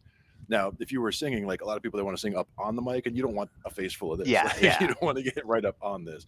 So it's more for if you're trying to get a scene, or again, trying to do something like this. If I was out getting men on the street reports in a windy, out in the hurricane, oh, now back to you, John, like trying that kind of thing, But with this much wind, I am surprised at how much it literally eradicates dilutes the it, noise, dilutes it to almost nothing. It's almost not there, yeah. So that was that, but I'll move the fan back now. And which page was that? This was at Audio University over on YouTube. Awesome channel for anybody interested in production, equipment, or just to learn how sound works when you're trying to record it for music or film. Like the advice you saw here applies a lot to film audio, but same advice could work for drum miking. Like a shotgun, if you're trying to mic up a drum, might come in handy in certain situations. Mhm. A In a lot of cases. lavalier, not so much, unless maybe the drummer wants to sing and doesn't want a mic, like, but if they were to have the mic in front, they would probably go with a shotgun. Yeah. I think a lot of people are going with when you hear them talk about, they talk about the lav mics or the lava mics or whatever, because they're, I think it's Lavalier is what he said in that one, and that sounds like Oh, that sounds the correct fancy. pronunciation. But my French is not as good as yours for sure, because you know more French than I do. But that would be one of those that I would probably just go with lav or lav. But or the lapel mics, because that works too, because people see them that way. Yeah, and That is, it is a good there thought. is a difference, because I was shopping around for a clip-on mic for interviews. There is a difference between the lapels and the labs. Not completely sure what the pros and cons are there, but I might go hunt that for a future discussion. Yeah, not a bad idea. And again, for me, the with a lot of the singers that we work with, they use the headsets. So basically, what you're doing, headset with the headset mic, not ears fully, but just they have in-ear monitors, and they just have the small mic coming down, so that if they're playing bass or whatever, they don't have to always be up on the mic stand. Hey, They can be wherever they want to that be. was Phil Collins' choice. Yeah, and some of the bands, actually, it was the drummer and the bass player and the guitar player all have the headset mics. The lead singer has a wireless, just regular mic like this, but a wireless one. And the guys who all have the headless mics, or the wireless mics, also can just go walk out in the crowd. So like the bass player and the guitar player can just kind of like wander off into the crowd with the singer, and they can all be wherever, because they've got the wireless setups. And But singers tend to be the ones who actually might want to hold a mic. If you're playing an instrument, I mean, yeah, you look cool when you come up to the mic stand, and that's the rock and roll way. But if you do have a headset and you can just keep playing, you're much more comfortable. in some cases, but it also depends on what you're singing and what your job is, so to speak, in the band. Because if you when you have to come up to the mic, like a lot of times if you're doing, you want to do something lead, you come up to the mic and you can sing right into the mic. And then if you're doing backgrounds, you can be back here and just kind of doing your thing and adding a little bit to the backgrounds. But if you've got that headset mic on, you're at the same volume no matter what you're doing. Yeah. So if you're so singing, you have to if you're sing singing consistently. you have to sing very quietly if you're doing backgrounds, and you sing very loud if you're doing foregrounds. So there is some level of the distance factor that comes into play. Who's a good example of good background vocals using those headsets? Michael Anthony. During the 80s, when they were on tour, like I seen him a couple times on stage, and he would use a headset mic, and he had nice, consistent, doing all the Van Halen background vocals. The mic was perfect for him. Nice. And again, like you said, it has to do with technique, and some people are perfect with it, and other people, they just don't get the differences or what they need to do differently to make it work. And same thing comes with the people who come in and let's watch your ears, but like people who come in and like they grab the mic like this and they're talking real loud. Like you don't want that. Like that was me talking extremely softly, and it was still probably quite loud to everybody out there. But if I was like talking at my regular volume and doing that, it would be, ear splitting, and also would, crackling and popping and all the bad things. So it's important to understand where you are in the room compared to your mic and how it affects the way you sound. And if you want to say something that's very, intense and close, very smooth. You also got to back out and be able to, project from out here and be able to fill the room with the sound, so it's about how you utilize the tools as well. Well, you are ready to do some voiceovers. Well, thank you. And after these messages, we'll come right back with. And I guarantee you, we will be revisiting this channel to perfect the techniques, because chock full of production tips and techniques. One of the best channels we've found so far. I think we might even change gears a little bit at this point and go into some songwriting, some subtle aspects of songwriting. Yeah, I wanted to bring. It's got. Now, after these messages. Well, this one comes from a channel that we've looked at a couple. Some of these awesome channels, keep finding their way back as we're hunting for information. And Samurai Guitars, I don't know if you remember, but he's the one who showed the like Casio MIDI guitar, and we had a couple of other guitar videos from him on Guitar Night, and his channel is so cool because like he's an out of the box thinking guitarist. It's not just, guitar reviews. I mean, he does have a whole series just on weird guitars, which every once in a while when we do guitar nights, I'm checking part of that series. Now I want to say, let's see. No, there's a particular one. It wasn't the harpeggi, maybe, but there was one weird instrument that I thought I saw a video with him in. We'll see it later. I wouldn't be surprised if he played around with the harpeggi. I mean, he's that kind of musician. You make a weird instrument, he's probably interested in. And it's got strings on it. Yeah. Yeah, exactly. That's why I was thinking that, but I could be wrong. We'll see. Yeah, this video is about the subtle aspects of great songwriting. So not only is he going to talk about guitar approach, but we're looking at songwriting and ways to approach it. Let's check it out. Everyone, and welcome back to another Sensei series. Today we are looking at 9 subtle aspects of great songwriting. I'm a firm believer in the idea that great songs are rarely written, rather they are rewritten. The first draft is almost never the final copy and often requires significant polishing. The things we're looking at today are those small refining touches that can go neglected. I should note that while I have my specific musical biases, these things should apply no matter what genre you play. And keep in mind, at the end of the day, listen to what the song and your intuition is telling you. Links to individual tips in the description. Let's dive in. Number 1, pay close attention to what vowels are held out. As a non-singing guitarist, it took me a little while to figure out the difference between a clunky lyric and one that rolled off the tongue. A big aspect of this is which vowel sounds we decide to draw out. For example, imagine this simple lyric. Oh baby, you know that I love you. All the vowels that I dramatically held out are pleasing on the ear and easy to sing,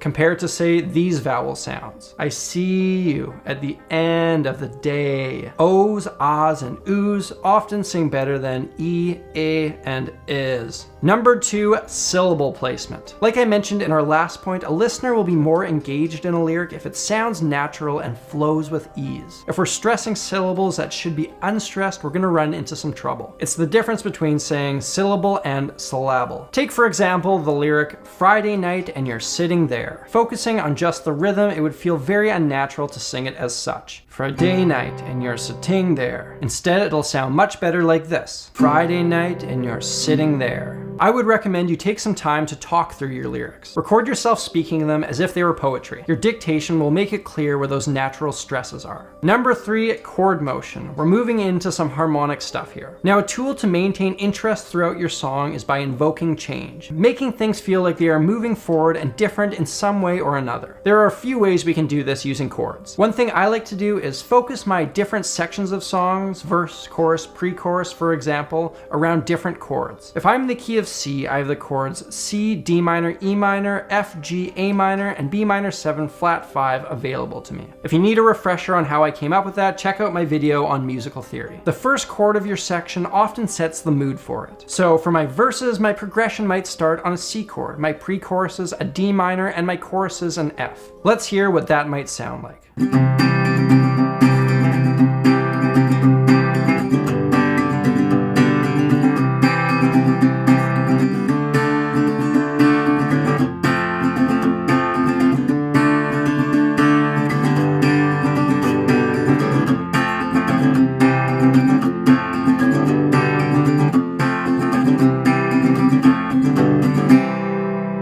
Another way you can use chords to create a sense of change is by holding them out for different lengths. If I have a chord change every single bar for an entire song, it can sound stagnant and predictable. Staggering these spacings can alleviate that. Let's look at an example. During the verses, I'll change chords every bar, during the pre-choruses every half bar, and during the chorus, I'll change every 2 bars. Let's see if that helps differentiate the sections.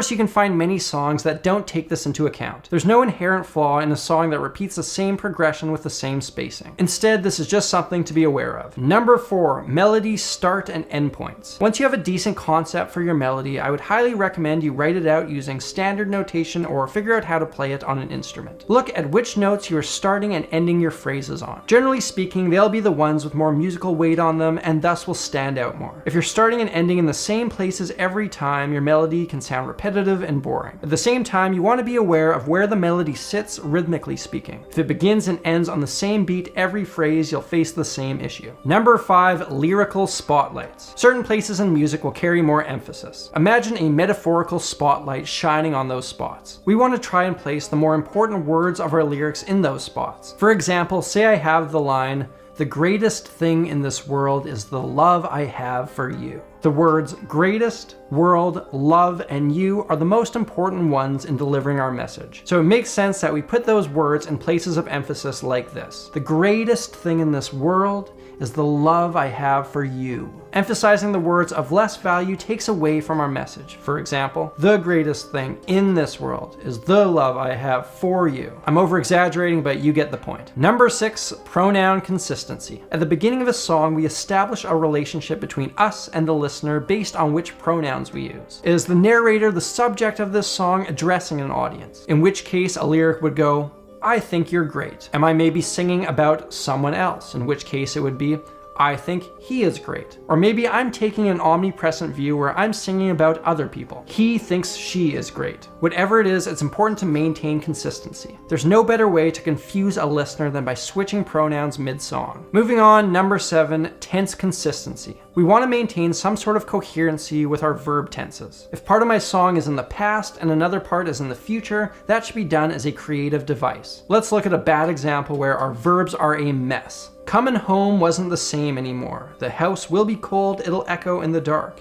And though your clothes still fill the dresser drawers, you didn't come back to fill my heart. We are all over the space-time continuum here for no apparent reason. Let's try fixing it. Comin' home ain't the same no more. The house is cold, it echoes in the dark. And though your clothes still fill the dresser drawers, you won't be back to fill my heart. Here we make 3 statements in the present tense and the last is in the future. This adds to the impact of that final line. The lyric is saying everything in the future will be bad based on all these things I'm currently faced with. Be aware of this throughout an entire song, not just within single sections. Number 8, lyrical direction. In one way or another, you're telling us a story with your lyrics. And in order to tell a compelling story, there needs to be some sort of direction or growth. If you present me with the same idea over and over and over again, what's there to keep me interested? Ask yourself, what new piece of the puzzle am I revealing with this line, and how is that important to the overarching story? If you don't have a good answer, rewrite it. The last point for today is make sure we can root for your main character. Have you ever watched a TV show where you despise the main character? If so, you probably didn't watch it long. We need to care about the central figure of a story in one way or another for us to stay invested. If you're showing us somebody flawed who's made some bad mistakes, there needs to be some redeeming quality that makes these negatives forgivable. I ran into this exact problem with a song of mine once. I had written what I considered a pretty decent song about a guy longing for a girl who had left their hometown. But I grew a distaste for the guy singing the song. He came across as whiny and pathetic. I rewrote one line to change this. The guy says that deep down he's glad that she left because she was too good for that dying town and deserved better. Valuing her success over his love for her is his redeeming quality. The line was, "And though I wish you stayed here, so I was not alone, diamonds don't belong among the stones." Nailed it, Steve. You can listen to the full song with that link. And that's it for today. Keep in mind, there will be times when the things I have recommended shouldn't be used. You always need to listen to what the song is telling you first and foremost. Ultimately, I want you to be able to analyze every aspect of your song so that you can make sure you made the best possible decisions. At first, it may feel overwhelming, but it won't take long before this stuff is instinctual. I want to recommend the book that forever changed how I write songs. Writing Better Lyrics by Pat Pattison. I've recommended it before and I will recommend it again. It's a must-own for any serious songwriter. I will put an Amazon link down there in the description. Thank you all for watching, and to everyone who supports my channel through Patreon, an especially big thank you to you. You guys make it possible for me to make these videos. If you're interested in checking out that program and the unique rewards offered through it, click that link over there. Make sure you hit that subscribe button. I'm Samurai Guitarist, and I will see you again soon.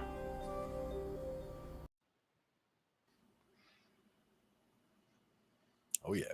Damn it, Steve. You hit gold with that line. That was a good way to fix that situation. Yeah, absolutely.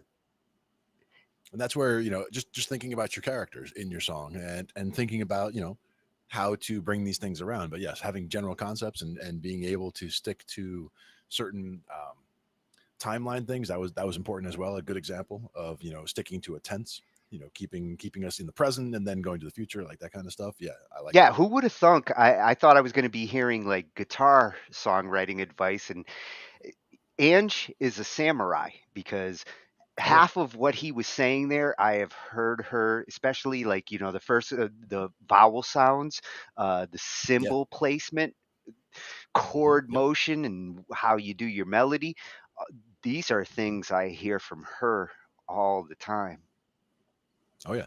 And I mean, a lot of times we're just making stuff up off the fly when we're jamming with Ange, and I'll be playing bass and somebody will be playing guitar. A lot of times it's Bill or whoever, and she's singing and just coming up with something to either what we're playing inspires what she's thinking to a certain song she's already written and has prepared, or other times most of the time it's usually just off the top and just go with whatever's coming to mind from what we're playing, like what the feel is of what we started. Yeah, and his suggestion when it comes to timing and how many chords you should play, when he gave that Yeah. example of like the verse playing 4 chords per measure, and then during the Mhm. bridge cutting it in half, which kind of makes the bridge kind of build up because you're hearing the chord changes faster, but then More motion. all Yeah. of a sudden on the chorus you're hearing nice held out chords, and there's this feeling of like the moral of the story moment.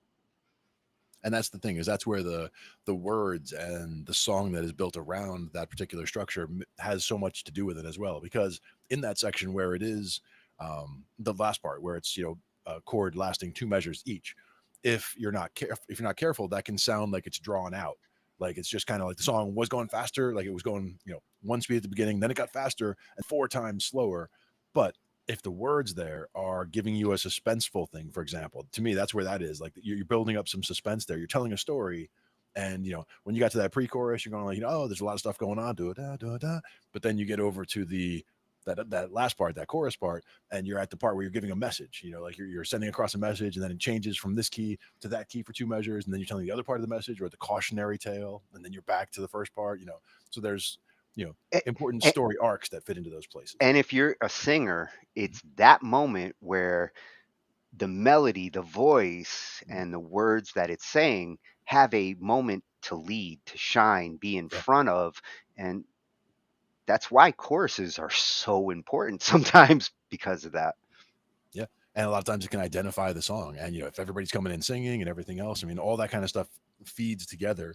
And, it might not be that, like, you'll have different songs where, you want everybody together there or everybody together here, or you want the chord changes to be faster here and slower there. But it was a good example of the, 3 different extremes, doing it 1 per measure, half per measure, and 1 every 2 measures is a good example of how it feels for each of those sections, and which sections of your song want those or need those, particular structures. Depends on the song, but also, it's important to understand how each one works so that you can say, oh, in this part of the song, I feel that it should be this fast little, the pre-chorus thing you were talking about with the 2 changes every measure. We do da, like doing like a 1 5 2 6, and then come back around, do that twice and then go to whatever. Keeps all those chords just happening. But the moral of that story is just keeping it all with the chords that are in key, and being comfortable with that palette of those first 6 chords. Because what is chord number 7? Well, that's the glue. The chords that you're using. Yeah, 7's an asshole. we don't talk about 7. But 1 through 6 are all good. And another thing that was a kind of a theme for his suggestions at the end: consistency. He started with maintain consistency, and then tense consistency, which goes back to like how often you're hitting, doubling that time. The music kind of leads to a tension, a change. And then talking about like lyrical, like don't be in past tense, future tense. That is something I have seen so many songwriters who come to me like, I got this song, and one phrase it's like pre-tense, and then the next phrase it's like, whoa, are you? It can get messy. And there's certain movies even that do that kind of thing where the whole timeline gets screwy because somebody goes future tense at the wrong time or past tense at the wrong time. In order to keep that story arc going the way it should be going, it's important to keep that, keep it consistent. You can go from past to future and flashback and flash forward, but like if you start flashing all over the place, But you make a mess of the whole thing. if you're gonna do it in a song, you have a bigger challenge than if you were to write that in a novel, because in a novel you'd have an easier time explaining it, but in a song you only have so much space to say something. At the You same can't time, be explaining what you're saying unless you're really good at songwriting. and that's where the verses come in, because I mean you can have 3-4 verses, let's say, but even in the choruses could be something that's telling, kind of tying them all together, but each verse could be completely different. Like an example would be the first verse is like how they first met, right, the very beginning. Yeah, And a then verse the can next evolve verse, the story. right, exactly. The next Exactly. verse is in the middle of the story, and then it gets to the end of the story, but then that last verse could revisit. You can bounce back to something else, but you've been laying it out consistently. Those first 3, you're building a story, you're taking the people there, and then they want to know what's next. And that happened over there. Oh, like you didn't see that before. So like taking them somewhere else. And see, But that's a good reason, if you do want to be a good songwriter, practice writing short stories yeah, absolutely. and novels. Practice the approaches that go there, and then you take that condensed into bars and measures, and it's a lot the same at that point. And even storyboarding is another thing where now, especially with Absolutely. AI images, you can just describe a scene to the AI and boom, you have an image for it. And you can just go scene by scene and set your thing out and have a really good picture of how the whole story comes together just from kind of storyboarding it out and thinking about it in that way. Yeah, think of your songs like scenes. That Absolutely. verse is a scene. Yeah. Because you're thinking about the universe where that is the case. That is the truth. So you're building around that. Good stuff. Yeah, we learned so much about lyric writing and vocal writing from a guitarist. It He's happens, a good man. one. It happens. I like it. Now the next one would be something about some distribution channels, right? Like the different places where. Oh yeah. We've been talking in the last couple of weeks about this more because, once you have that song and you want to put it out there into the wild internet, a lot of different services. And we looked at it last week and some suggestions, free ones, free distributors. What made me interested with this was mentions 2 that I have not looked at yet. ASCAP, familiar with, because they've been the Songwriters Guild as long as I've been alive. Yeah. And BMI has, in the modern age, kind of taken up some of that mantle for other services and distribution. So what we're going to look at here is, DistroKid and TuneCore, services that basically came out for online streaming music, versus ASCAP and BMI, which started as traditional distribution and have adapted and kind of defined in some cases the way digital distribution is going. And that's the thing is, which way are trends going and which way is it has evolved over time for sure. And where are we now? Like, let's see what we're up to at this point. And it's going to change again tomorrow. So Yeah, we need to calibrate at some point. we take this slice of time and we see what it's like between DistroKid and TuneCore and CD Baby and ASCAP. Yeah, this was a cool channel, at Indie Music Academy. Again, a new one for us, freshly subscribed. Yeah. And this is indie musicians' resource, something that many of us are. Absolutely. Should be good information for everybody. Let's check it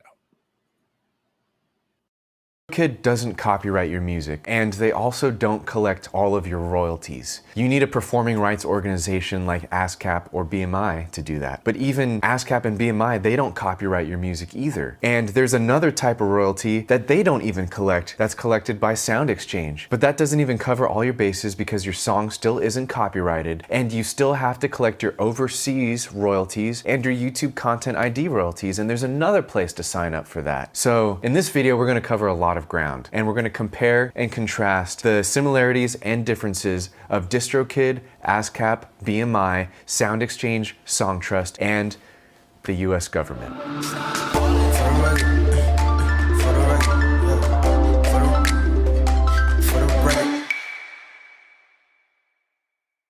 Hey guys, welcome back to the channel. My name is Ryan Votsek from the Indie Music Academy, and today's video is going to be literally life-changing. If you've ever wondered, how do I get my songs registered in all the right places? And if you're someone who might not even know where to register in the first place, this video is going to be especially helpful to you because I'm going to list off all the places that you need to register your song. So let's get started. DistroKid. What is DistroKid and why do you need it? Well, a lot of you guys know that if you want to get your music on Spotify, Apple Music, Amazon Music, you need something called a distributor. And DistroKid is a really popular distributor with you guys. And I see in the comments that you guys talk about DistroKid a lot. A lot of you guys use DistroKid because it's like unlimited uploads. DistroKid and I, we don't have a good relationship, so I don't use DistroKid. But that aside, you do need a distributor of some type, whether or not it's CD Baby, TuneCore, Symphonic Distribution, AWOL Distribution, right? There's a ton out there. And you need distribution to get your music out there in the first place. And yes, they do collect some royalties. It really depends on what distributor you have as to which royalties they collect. For example, some distributors collect YouTube Content ID royalties, like my distributor AWOL. Whereas DistroKid, they won't collect those royalties for you unless if you pay an add-on charge, which is like totally unfair. But anyways, I don't want this to be a roast of DistroKid, even though they did ban me. Anyway,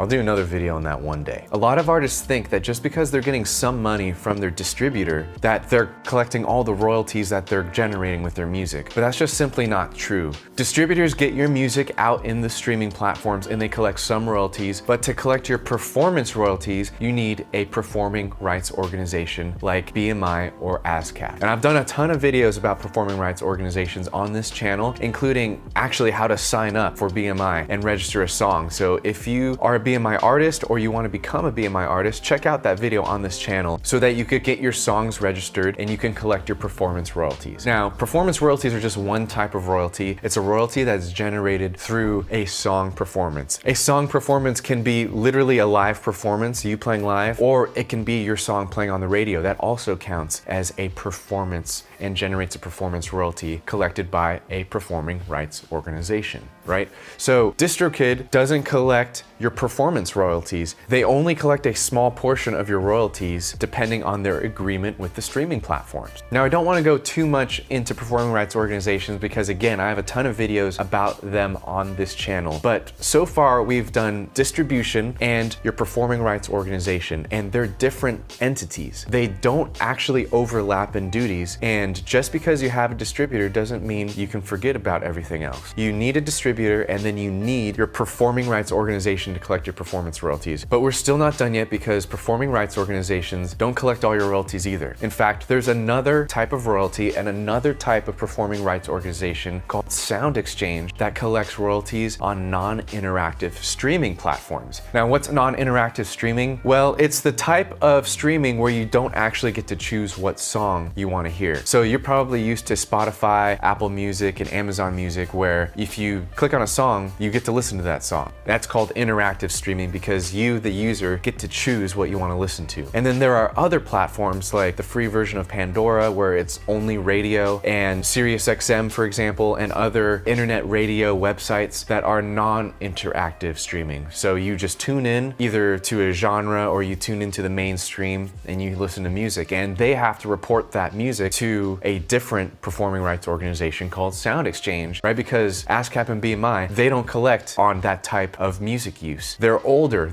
performing rights organizations, and they kind of have geared themselves towards the old model of the music industry right around around touring and radio play and live performance, and even though that's the same as touring, but you know what I mean. This new type of PRO, SOUNDEXCHANGE, you have to sign up for that too, and you have to register your songs for that too, especially if you suspect that you're getting a lot of spins on SiriusXM, because that's money that's yours, and you have to register to collect that. SOUNDEXCHANGE is actually really unique because they collect royalties that no other entity collects. The way that it's broken up is that if your song is played, 50% of the royalty goes to the copyright holder. So if you're an independent artist, you're the copyright holder. Then 45% of that royalty goes to the featured artist. So that's huge, because even if you play a cover, let's say you play an Ed Sheeran cover, and as far as BMI and ASCAP are concerned, he's the songwriter, and so he's going to get the performance royalty because that's how it's set up. The performer doesn't get paid on BMI and ASCAP. So if you're a cover artist, you're out. You're not going to get any royalties from BMI or ASCAP. But with SOUNDEXCHANGE, 45% of that royalty goes to the featured artist. So if I do an Ed Sheeran cover and I perform his song, even though I'm not the songwriter, I still get 45% of the royalties from SOUNDEXCHANGE because I'm the one who sang it. That's huge, especially in certain genres, or if you're a certain type of creator that does a lot of covers. You're definitely going to want to register to get that 45% featured artist royalty. And then the last 5% to equal 100% of the SOUNDEXCHANGE royalty is really unique as well. That 5% goes to the session musicians. So a lot of us, recording in our homes and bedrooms, we don't have session musicians, so that would just go to the performer once again. So basically, if you're home recording and you do cover music, half of that royalty goes to you if you register on SOUNDEXCHANGE. So that's huge, and a lot of artists actually don't know that at all. But that's still not everything that you need to sign up for. Just like in the beginning of this video, so far your song still isn't copyrighted, and depending on your distributor, you still might not be earning anything from YouTube. A lot of people listen to music on YouTube, and a lot of people listen to music outside of your native country. If you're in the US and you're with BMI or ASCAP, they do have agreements with foreign PROs where you can collect performance royalties from overseas, but they're not collecting the mechanical royalties from overseas. So that's two things you're still missing: mechanical overseas royalties and YouTube Content ID royalties, depending on your distributor. And that's where SongTrust comes in. SongTrust is a publishing administration service, and what they do is exactly what I described. They put your music into YouTube's Content ID, and they also collect foreign mechanical royalties, the stuff that your PROs are probably missing. And SongTrust is actually only just one option. You can also opt in to CD Baby Pro, which is basically a third-party affiliate to SongTrust, and you can become covered as well. And I also know that TUNECORE has their TUNECORE publishing, which is a little different actually, but they also collect your foreign mechanicals and are basically the same thing as SongTrust. So to recap, guys, everything I'm telling you, I'm doing as well, right? I have a distributor to get my music on Spotify. I use AWOL Music because DistroKid is dead to me. I have BMI, my performing rights organization that collects my performance royalties. And then thirdly, I have SOUNDEXCHANGE, and I register my songs on SOUNDEXCHANGE in addition to BMI. And then I have an account with SongTrust, which takes care of collecting foreign royalties and helps with Content ID. Actually, I'm double covered with Content ID because AWOL, my distributor, collects YouTube Content ID for me, and I actually have it turned off in SongTrust because you don't want to be double collecting. It'll be confusing for YouTube. So I want to drive home one important point. All of those services, they don't actually copyright your music. Now, there's something called natural copyright, which you get in the United States, you get as a citizen. It's where if you create something, it's yours. That's called natural copyright. So if you write a song, you automatically own the copyright to that song. But when we talk about copyright in regards to the music industry and in regards of copyright protection,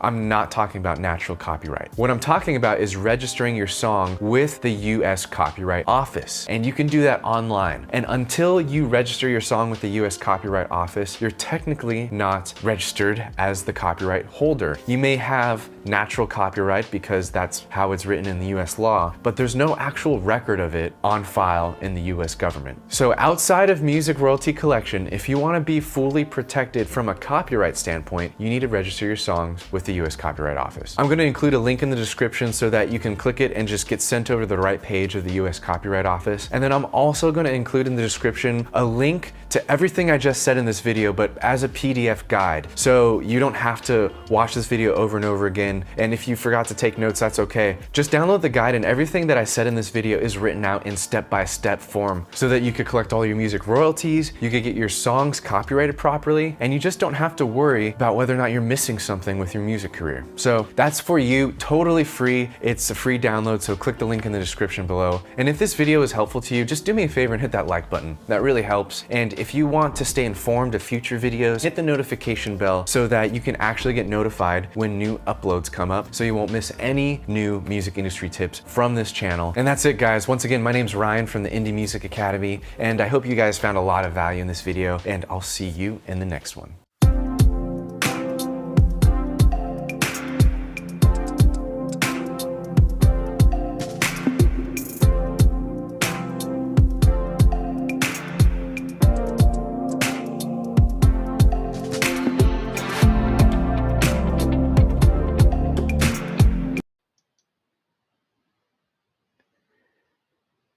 Damn it, now Ryan's in the front running for coolest video I've seen tonight.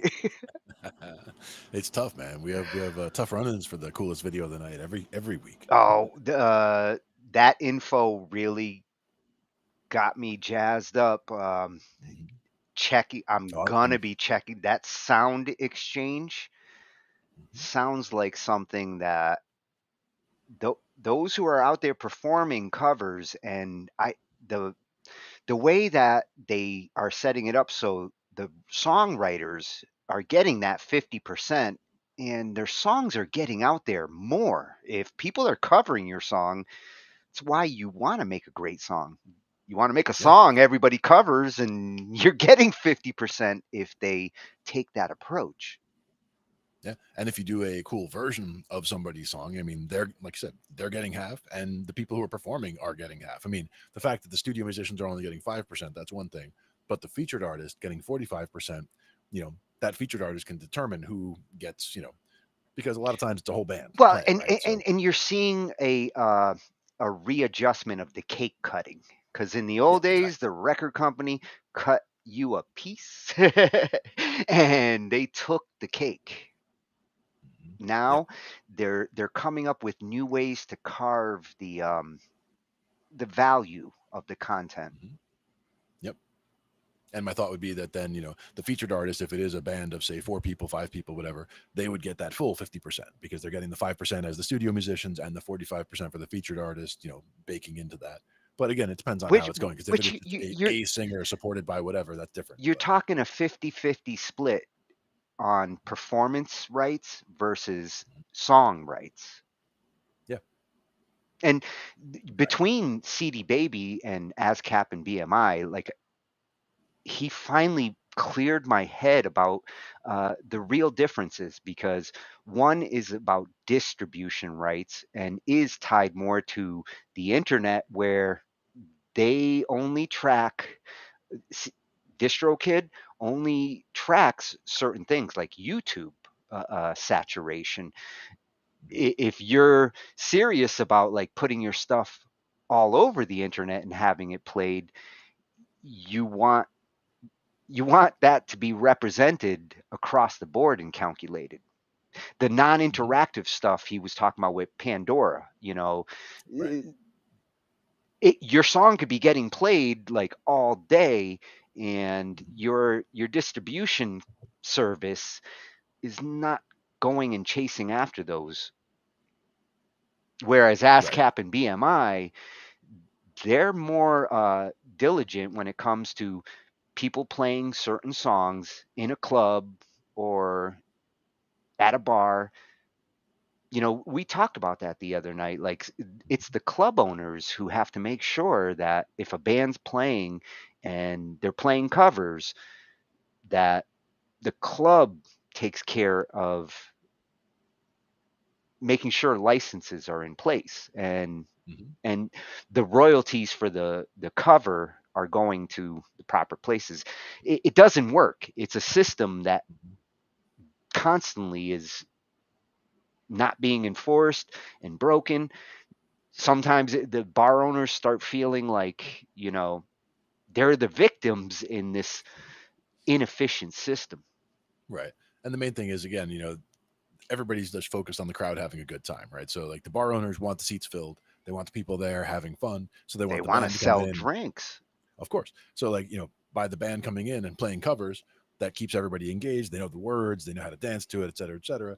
So that's one big selling point for covers. You get a original band in there if they're doing some originals and then also filling in with covers so that they're keeping everyone engaged, throwing originals at them here and there to see how the crowd feels about it. That's one thing.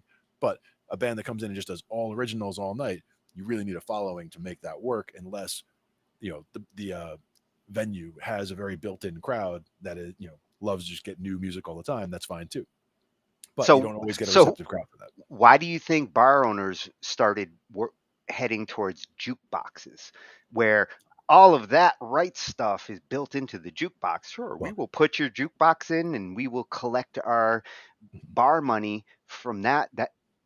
That's why they started to put them more and more into the bars. Now jukeboxes show up every night and you don't have to pay them every night. You just feed them electricity, but they don't get the crowd going the way a band does. I mean, exactly. That's the trade-off. The bar that decides the jukebox does not, people don't come here to see a jukebox. They just spend their money while they're playing pool and drinking.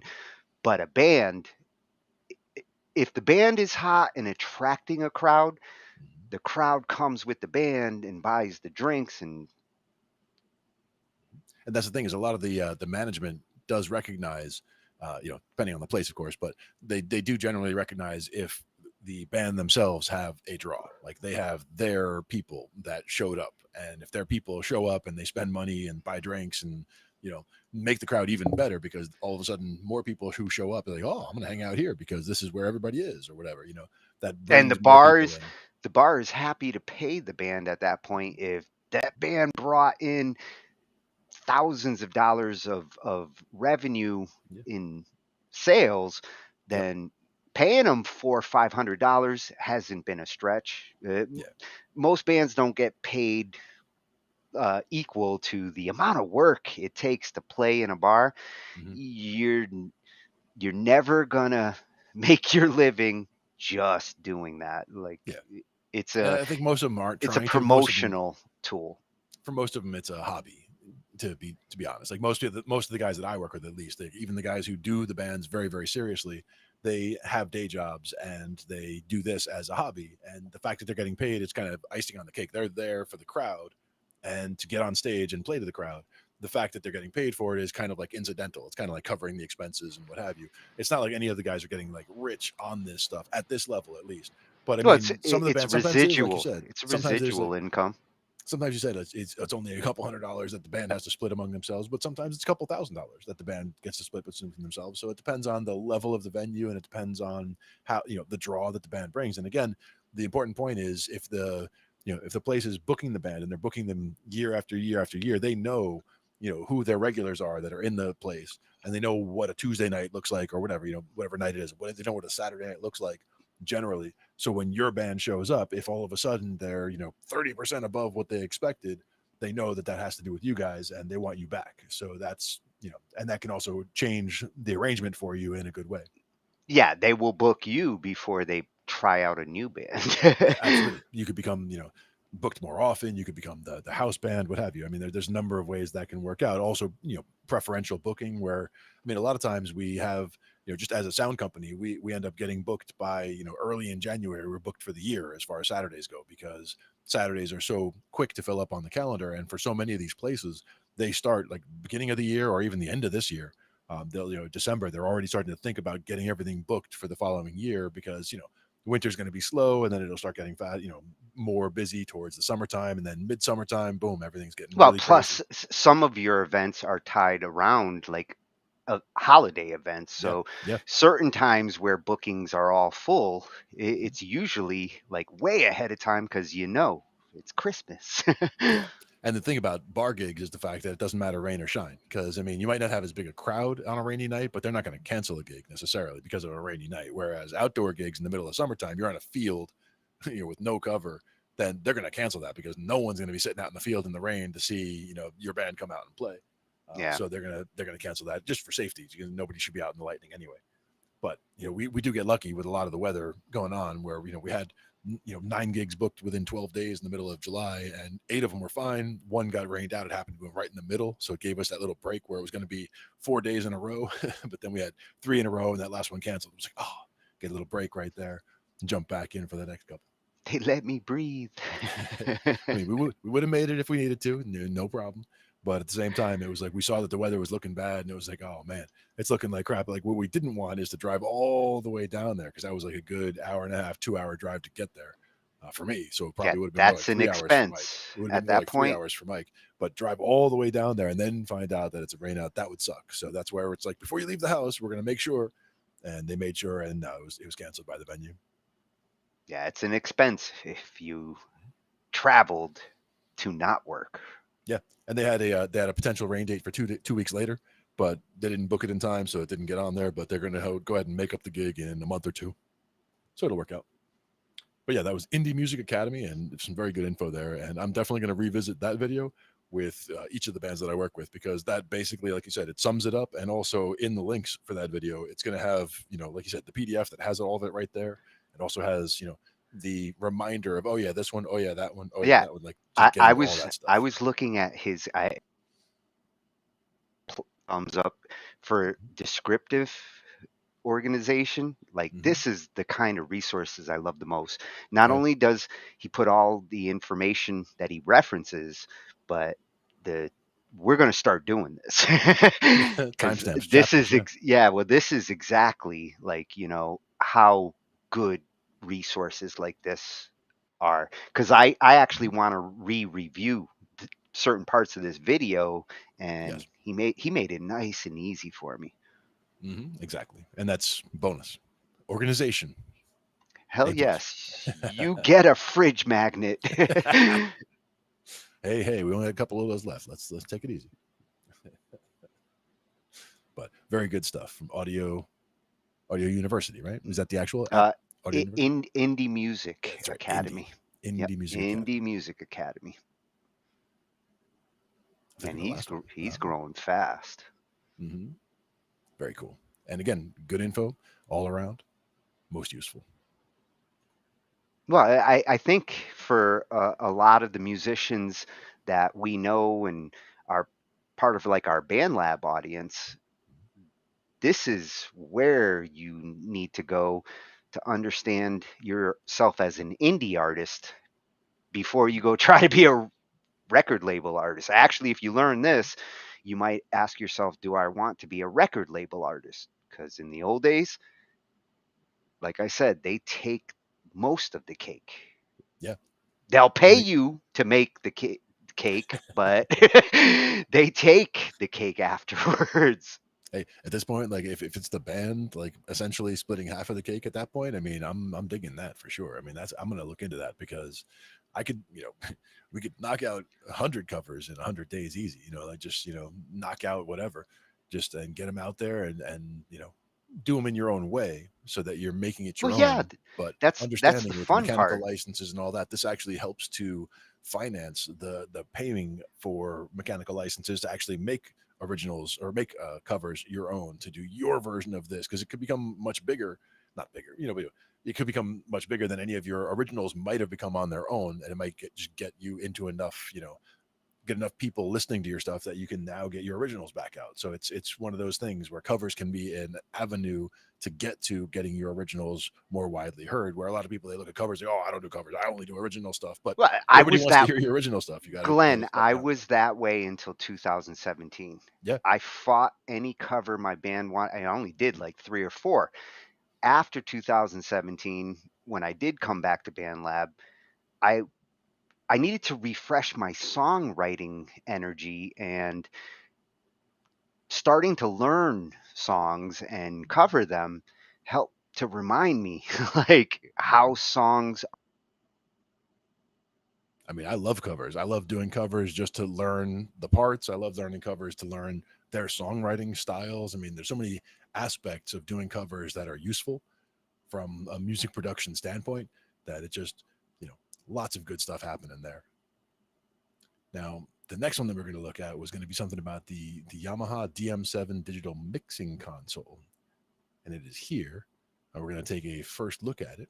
And then we're going to go back and take a look at the channel right after this.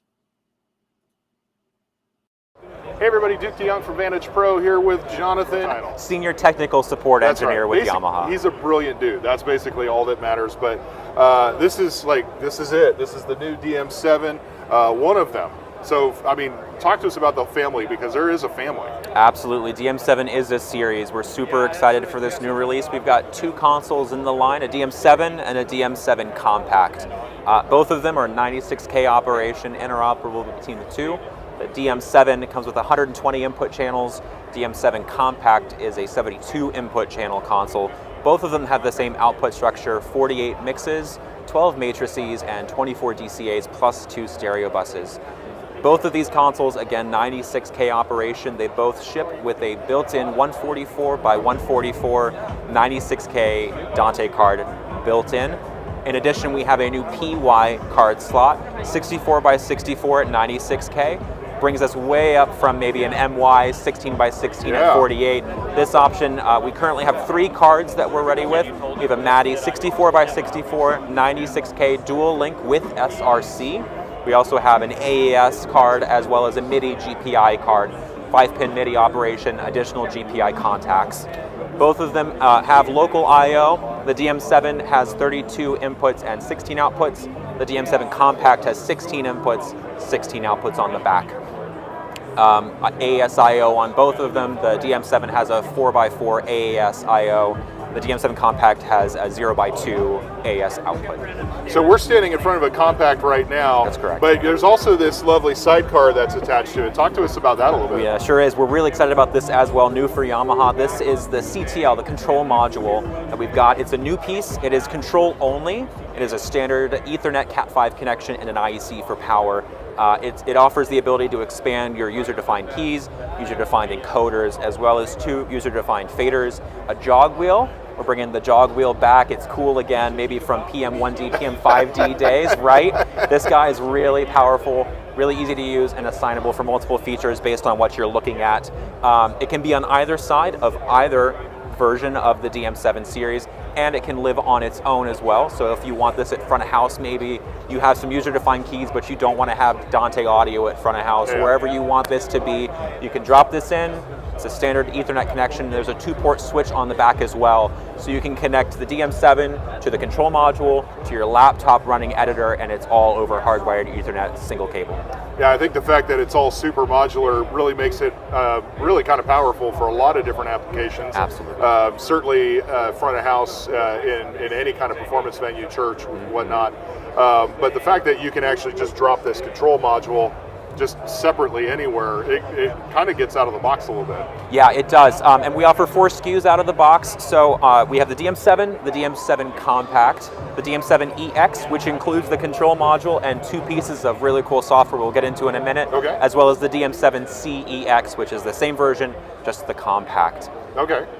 Before we get into features of the console, talk to us about the software, because you guys have been doing some really cool stuff there. Yeah, we're really excited about theater and broadcast software options for DM7 series. They're optional. You can package them. The EX includes that software. You can purchase them separately, and those licenses are portable using Provisionaire Cloud. So you can move that license between desks and be able to rotate things around if you need to for whatever use case you might have. The theater software is packed with features. We've got Actor Library, which is a great way to have presets for different actors, different inputs, different people that is recallable on a global level, as well as DCA Grid, which is new for us. It's the ability to program DCA scenes for maybe line mixing in a theater application really quickly. You're able to actually track an actor through multiple scenes using the same DCA. If you've got one DCA 10 times on a scenes, you can actually track through, and that means you can update faster as well. If you need to replace an actor, add somebody to a DCA, really easy to do so quickly. The broadcast software includes 5.1 surround and a future release, as well as LUFS metering for broadcast applications, true loudness metering, multiple types, so you can have the BBC type as standard, and different sensitivities as well, so you can make sure it's application specific and correct for what you're doing. And the broadcast software, to me, actually has a lot more application outside of the theater software. because you say actor, and actor means specific thing to theater. Yeah. But in a performance venue, in a church in particular, we have a lot of actors on stage, right? We have electric guitarists, we have bass guitarists, and especially if we've got volunteer musicians every week, like each of your actors might actually just be a different musician playing the same instrument. Absolutely, or maybe the same person playing different instruments, right? So you've got the ability to replace a guitar. If they brought their Strat today, that's fine. Gibson tomorrow, not a problem. You can recall all those presets, and you've got predefined EQ, compression, all those things can be recalled very easily. You also maybe have 6 singers downstage that could be different every week, right? Rotating lead choir, you can just replace people in. You've got all the presets for all of your different potential singers. You can just drop them in on a day-by-day basis. And these presets aren't just like I've saved their EQ in a library, like it's a full... The full processing can be captured, that's correct. The gain stays separate just because we want to make sure you've got the individual control of gain, but yeah, you're able to recall everything else. And speaking of gain, we've got the ability to have 2 inputs simultaneously available to the strip. There's an A and a B input now, so you can have a backup microphone potentially for a podium. You can switch over to it with a user-defined key, and everything else stays the same, just a separate head-amp control. Yeah, so besides the fact that this thing just looks amazing, I mean, the screen is probably one of the best screens I've ever seen on a Yamaha console, which it's just sharp as all get out. But there's a lot of new features packed into this if you're familiar with Yamaha consoles in the past. So give us some of the highlights of some of the kind of the new stuff in this console. Yeah, we took a new approach with this design. The Central Logic's M7CL, LS9, we've kind of moved up from there, so we're now screen-based, and that's really where we want to focus our energy. The screen, nice, beautiful glass touchscreen, multi-touch as well. The encoders now live below the screen. There's 1 row of encoders per fader bank per bay. We're able to map these encoders to do anything on screen as well as some fixed applications. When you're in a 1-channel view of the desk, you're able to look at what you're seeing and touch what you want to control. If you're looking at the EQ, you want to affect the EQ, you touch the EQ section, and you might notice that these LEDs are going to change based on what you're doing. So these colors are moving around. That means that these encoders are mapping to whatever processing you're actually working with. So for example, when we have the EQ selected, you might see red, orange, yellow, green, matches the 4-band parametric EQ up at the top. Right. If you grab a compressor, if you grab a gate, it all maps that direction. It also works well for maybe mixes. You now have control of 12 mixes from these encoders right on the front of the screen. You also have something called encoder mode, which allows you to basically park the encoders to do one specific thing. Maybe that's a head amp, maybe that's a pan. You're able to map 5 different controls and be able to then grab that. It's always available right at your fingertips. You don't have to go find it on the screen. Well, and I think that's one of the critical things is anytime you're going to go highly visual based, almost like a giant iPad, right? You've got to have those connectors between the information on screen and the tactile surface. Absolutely. And so being able to match those things color for color gives you kind of a quicker at a glance ability to go, oh, I need that one. Correct. Yeah, it's really a way to give positive feedback as to what the user is actually working with at any time. You can look down, you might see the rainbow, you might see only orange, you might see only purple. You want to make sure you understand what you're touching, what you're grabbing quickly as well. You know, you don't want to have to always look down. If you can see the colors, you know what you're working with. So besides that, what are some of the other new features unique to the DM7 line? Yeah, we've got a really cool new feature called split mode. Both the DM7 and the DM7 Compact can be essentially split into 2 consoles simultaneously, one piece of hardware. So the DM7, again, 120 input channels. When you go into split mode, it makes 2 60-channel consoles. Okay. You share the output structure, 12-channel resolution of mixes. You can have 12 and 36, 24 and 24, whatever combination you might need. The matrices and DCAs get split between the 2 engines, and the 2 stereo buses become 1 and 1. But you're able to have 2 separate instances of the DM7 software inside of the console running simultaneously, and you're able to switch between the A and the B engine from the screen. You can have on a DM7 both screens looking at one engine, or simultaneously having both available. You can also maybe have DM7 control. You can have the macOS or Windows application running you know, on your computer. You can have both screens set up for the A side and iPads then maybe as well, exactly, right? yes, absolutely. Stage Mix is also doing the same thing. You can select engines, be able to run remotely. Maybe you've got both screens running front of house and a monitor guy on stage with an iPad. You can do all of that directly from there. So what is that practical application? Because I mean, the idea of splitting a console in 2, you might go, why not just get 2 consoles? Right, yeah. So it's a price point, right? Approachability. You're able to to save some cost by having one console do two things. The ability to separate all of your processing is really important, especially maybe for a front of house and a broadcast application. You could have a broadcast guy in a booth on the DM7 editor on a Mac, just sitting there, being able to mix, recall their own scenes. You've got your own scene library. All the processing is discrete. The only thing you share is potentially head amps if you have them patched in both sides, and that's where gain compensation comes in. We're able to digitally trim, not impacting the other. Yeah. I'm afraid to ask, what else? I mean, that's so We've cool. taken a couple of features down from Rivage. This really wants to sit between the CLQL and the Rivage. First of all, the 96K operation, right? That improved sonic performance really makes a difference. We've got refresh preamps in the back of this. This is the console for Rio. Rio D1 and D2 are fully compatible with the DM7 series. With current firmware, both of them will run at 96K. You don't have to replace your I/O. If you want to upgrade to DM7, you can slap it in. Which is amazing. Yeah, slap it in, a couple of Dante ports, 96K operation with current firmware, which is super exciting. We've got premium racks, just like CLQL series, but now instead we've got 64 DSP slots available to the console. Only 64? Only 64, up from 8, less than 382. Now you've got the ability to patch premiums like your Porticos, like your Comp 369s, maybe you've got a 276 that you want to add. Primary source enhancer on every lav, no problem for 32 channels. So we're able to bust that in. It's all utilized this direction. You can see your gas gauge up at the top. You know where you're at. You know how much room you have to expand. On top of the 64 premium slots, we've got 8 effects legacy Yamaha plugins for any kind of effect engine that you might need, and 32 graphic EQs, all available at the same time. On top of that, your input channels have some premium dynamic plugins. For example, maybe you've got a Comp 260 and then you want to grab a diode bridge compressor as well, FET limiter, things like that available at the same time in addition to the premium plugins. Right. And as you mentioned earlier, I mean, why you would need more processing, one could ask. But you did mention earlier there are still the card slots, and so if you did need to add Waves or any of those other plugins servers, that's totally doable. Absolutely, yep. This ships standard with VST rack elements, so you're able to do external plugins over USB. You could absolutely go SoundGrid with Dante, going to Waves that direction, and because the I/O on the Dante card is higher than the I/O on the console, you've got the ability to run external plugins without stealing any of your input channels. And I think kind of one of the cool, really underrated screens on this is this window right here, because the user-defined presets that you can program in here, like they're pretty deep. Yeah, so the utility screen is a nice sidecar for us to be always available and running its own thing, if you will. You've got all these user-defined keys, got another 48 UDKs on the utility screen, all custom assignable, really easy to program this on the main bay over here on this side as well as on the DM7 full. You've got monitoring here, an A and a B monitor bus.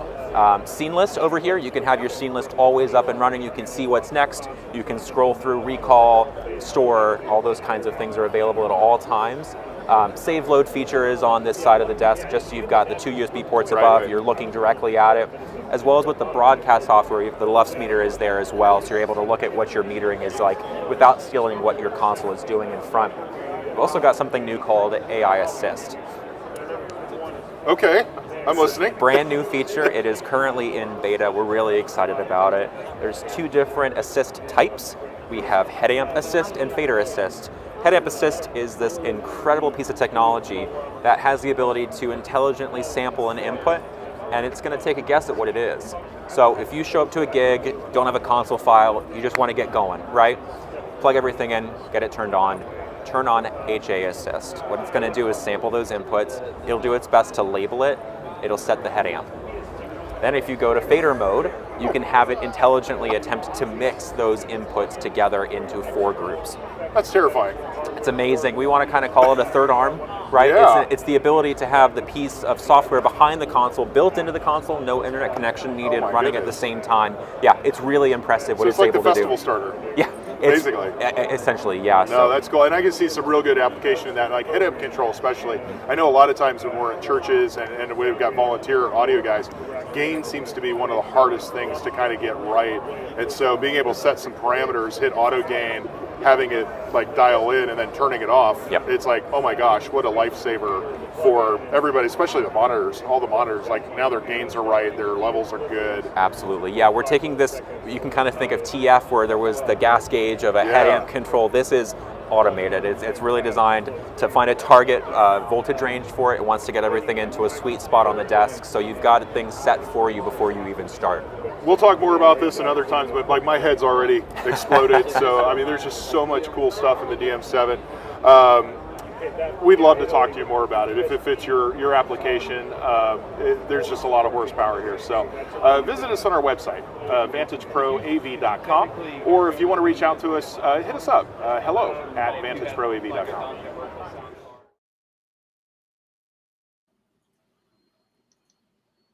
Oh, and that is at Vantage Pro AV on YouTube. Oh yeah, and we're going to talk about this more.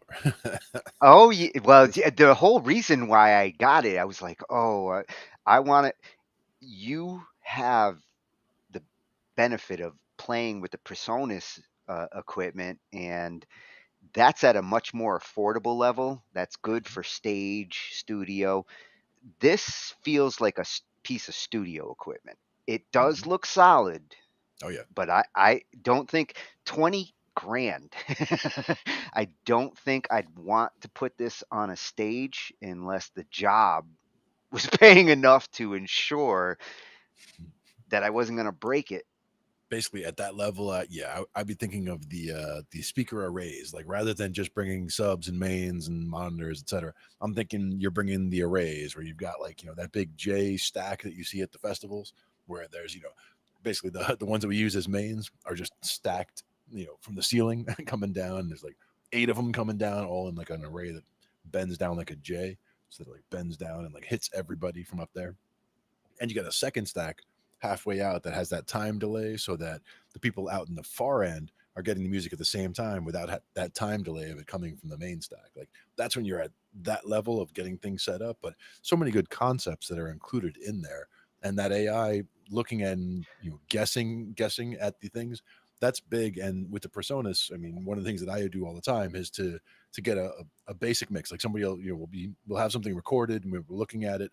First thing I'll do is just go in and say, okay, the bass, okay, that go to the track, go to the monitor and say, oh, that's an electric bass, boom, and it sets up an EQ. It sets up the whole channel strip to be set up for an electric bass sound, and it already sounds 100 times better. And then you go to the next channel and kick drum, okay, and that's a kick drum, and it sets up an EQ for a kick drum, and like everything just jumps out and sounds so much better immediately when you customize each track that way. When you save on the PreSonus, it does do a snapshot, right? If you it's have called a scene, they call it. Yeah, like you basically can just say, okay, this scene. But the scene does record, like the only thing that the snapshot didn't record is the gain, right? That's what he said. He was mentioning gain, but because you got knobs there, so like you want to have that manual override. It's nice if it can snapshot it in motorized faders. I'm sure at 20 grand. I'm those sure it faders does. are motorized. Exactly, and that's where with the PreSonus, even the one that we use, that is not 20 grand. It's much less than that. But the one that we used, also, when you go to load a scene on the computer, it says, oh, like, do you want us to set those faders the way it was in the scene? And you say yes, and all of a sudden those motorized faders snap to the positions that they were in the file. So when you had it set in the file, whatever you were doing with your faders, it's all immediately snapped back to what it was.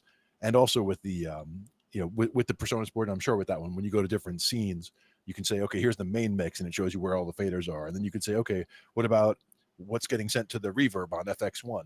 You hit FX1 and boom, the faders will snap and show you how much of each channel is getting sent to the reverb channel, the reverb sub channel. And then you can go same thing, delay, and then you can snap and just have a look at everything very quickly just by going boom, boom, boom, boom. You can immediately see, okay, here's the main mix. Here's how much of everything's getting sent to reverb. Here's how much of everything is getting sent to delay.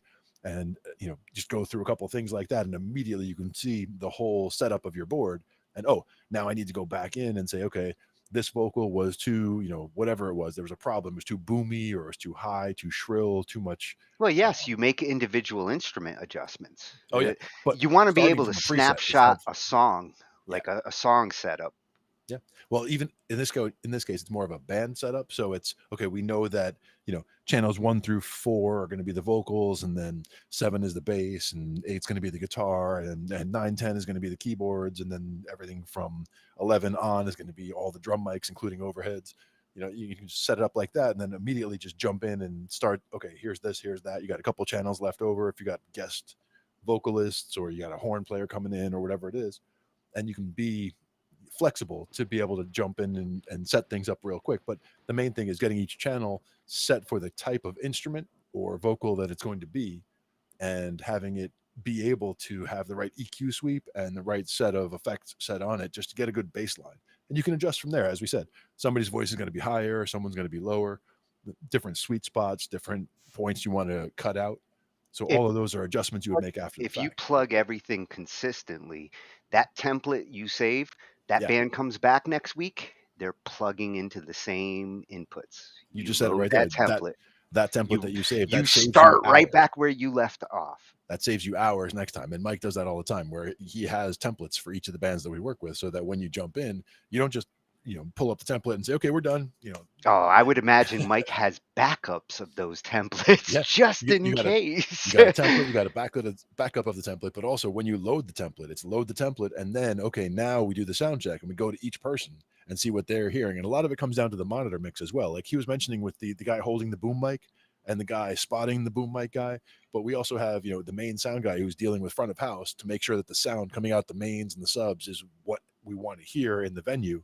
Then you've also got a guy doing the monitor mixes, where we've got we have Bill doing it at this point, where we've got six different monitor mixes, or at least where we've got 4 or 5 physical monitors on the ground, and then other people who have in-ear monitors where you need individual mixes for each one.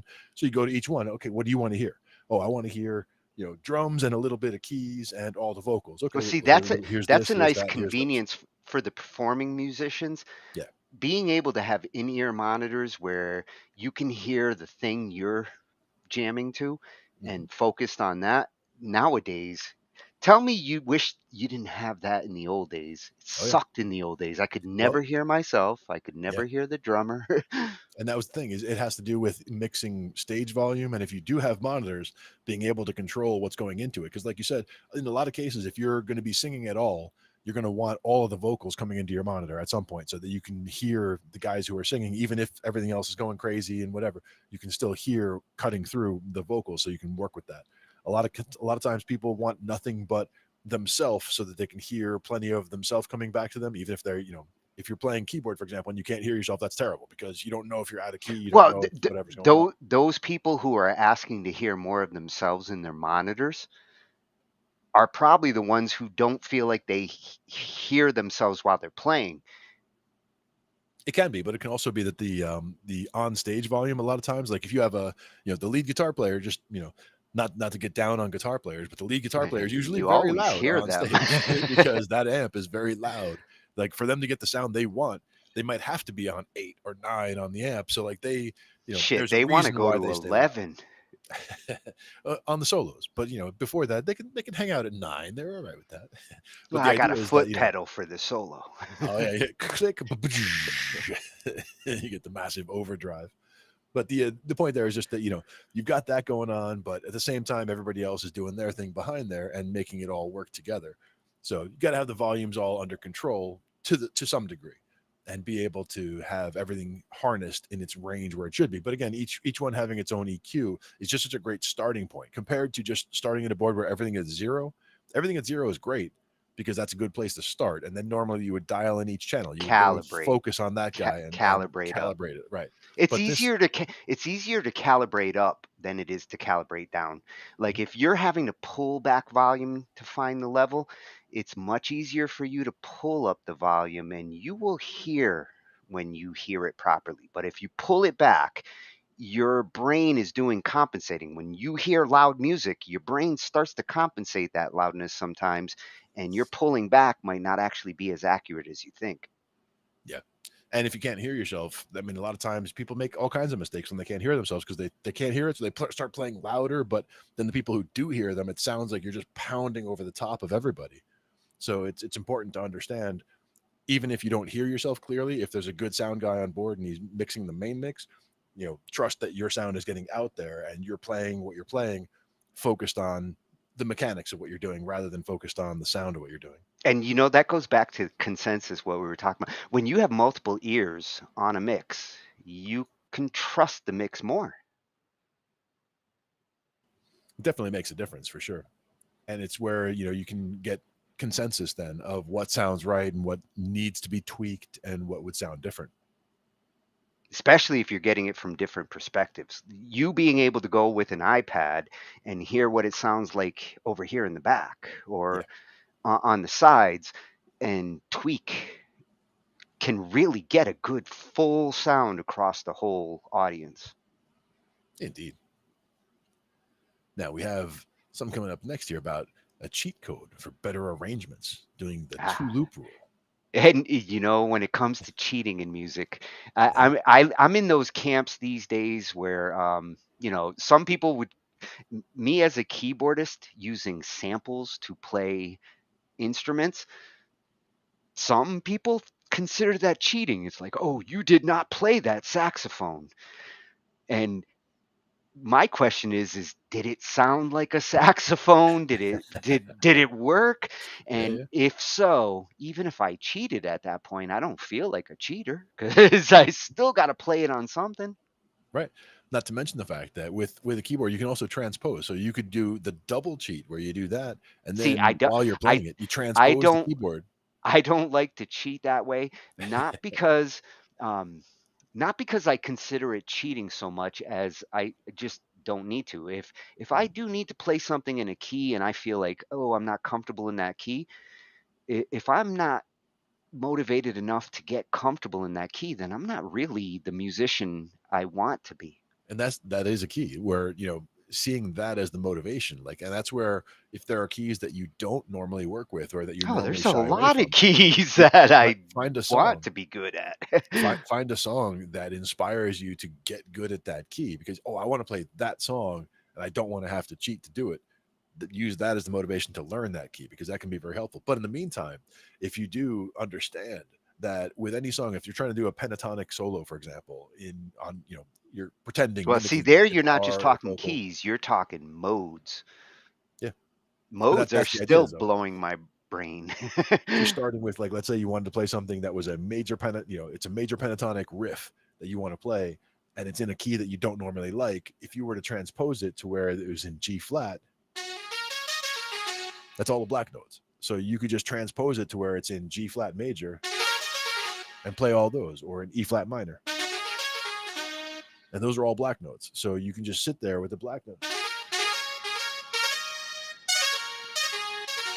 and do whatever you want. And it's just black notes. So it's super easy because there's nothing getting in your way. You're not focused on what you have to sharpen or flatten or whatever. You're just basically playing those notes, playing all the black notes. And that's a pentatonic scale. And you can just go up and down and do little solos, do little riffs, do little ideas, and add embellishments to your song very easily on a keyboard. Accents. Yeah. Yep. And that's all about, again, G flat major or E flat minor, because those are the keys that use just black notes for the full pentatonic. But that's just a little, as I digress. But what we were talking about there was a cheat code. Well, arranging. What I liked with is,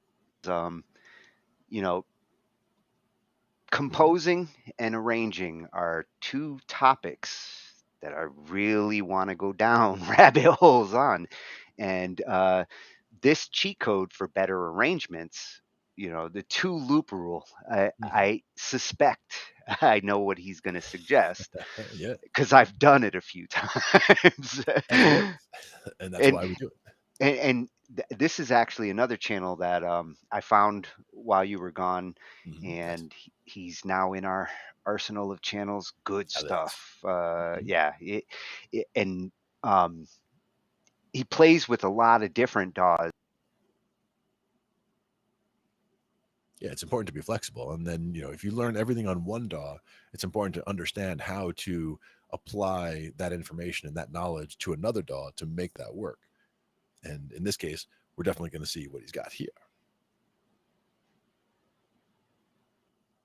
He's back. Oh, nope. Here we go. Arrangement rule that I guarantee will have you creating powerful arrangements and eliminating the challenge of not knowing what to do next when you have something. And this something could be a loop, a set of chords, doesn't matter. This rule is called the 2-loop rule, and here's how it works. Let's start with a loop. We'll do a piano melody.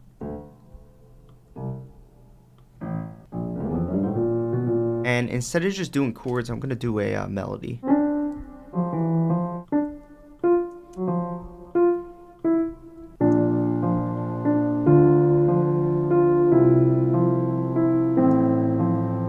I'm also gonna add some drums. I have a kick. I have this deep snare. I also have this cool little effect that we can put on every other snare to make it sound like it's breathing.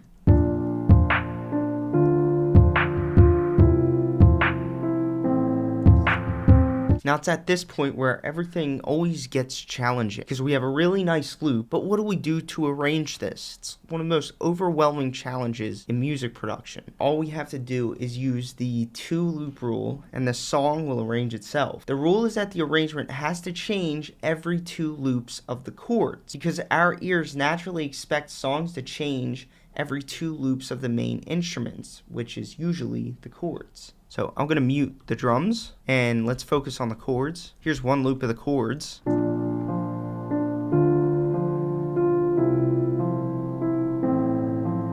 And then here's 2 loops of the chords. But the easiest way to use this rule is just arrange 8 loops of the chords and then color code every 2 loops.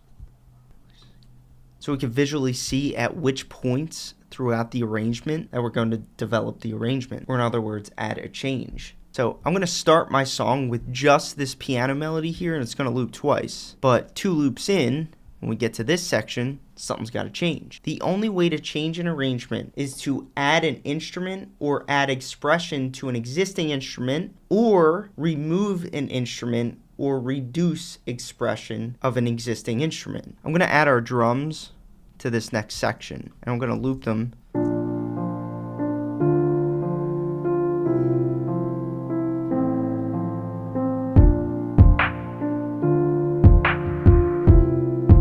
Now the transition right here, it sounds good, but there are 2 sides to every transition. There's the exit point, which goes that way, and then there's the entry point of the transition, which is right here. The drums cover the exit point, but for this entry point, I'm going to add a couple effects that are going to help enhance that and make it apparent that that's a transition and new section of song.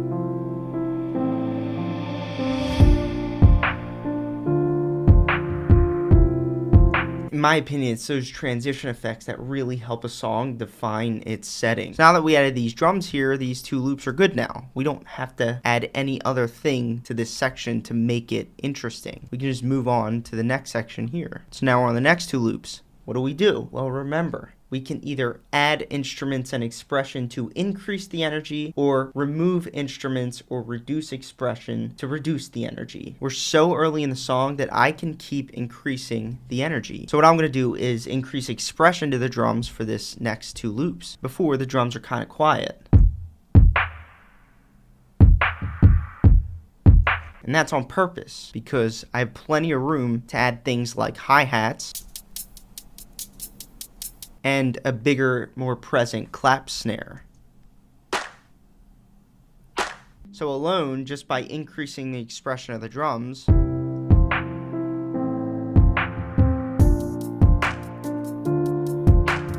I can add even more energy to this section by adding a bass.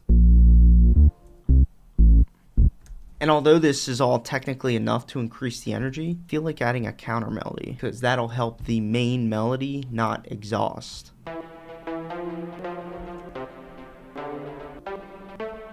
So, exit side of the transition's good. Let's add a little drum fill to the entry side.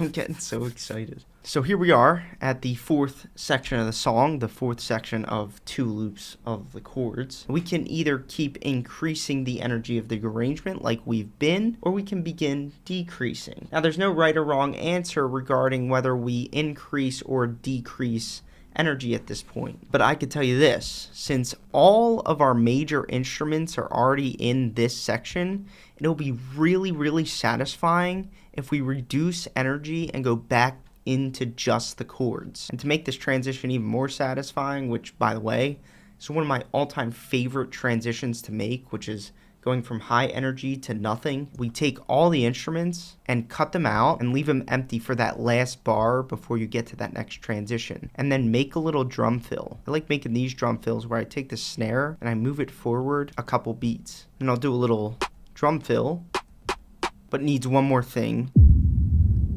A lot of producers like to do like a crash cymbal or something there, but I think this is way deeper and it just captures the soul.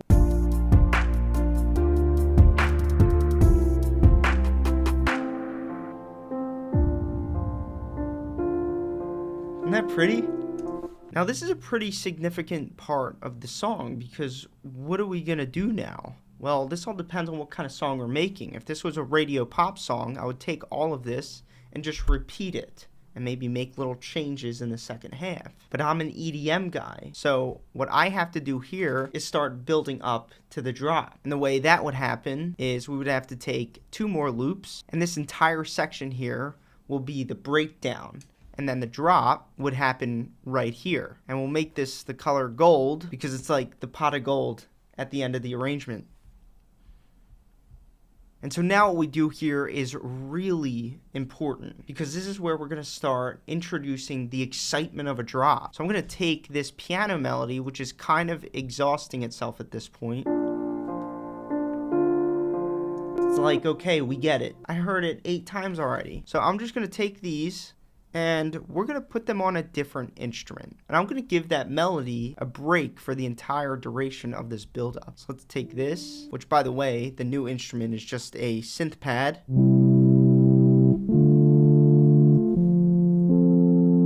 And I got rid of the melody that was over top of these root notes because I'm just over it at this point. And what we can do now is just go straight chords. Now listen to how pretty this shift in dynamics is.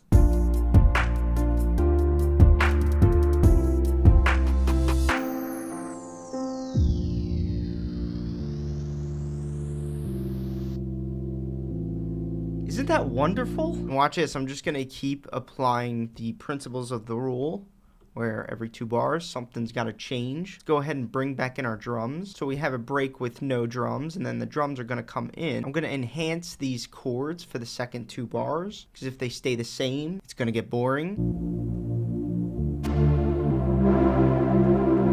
Let's make these duck and get people really pumped up.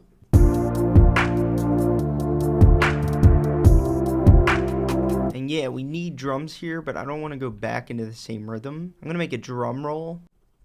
So now watch this. One of my favorite shifts in dynamics where we go loud to quiet and then to loud again right before the drop would happen here.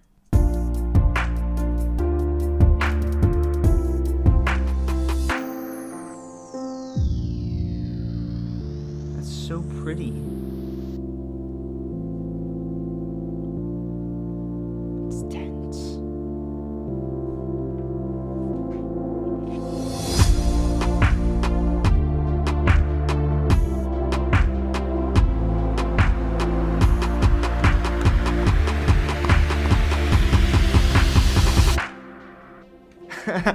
And then the craziest drop should happen here, but I didn't make a drop.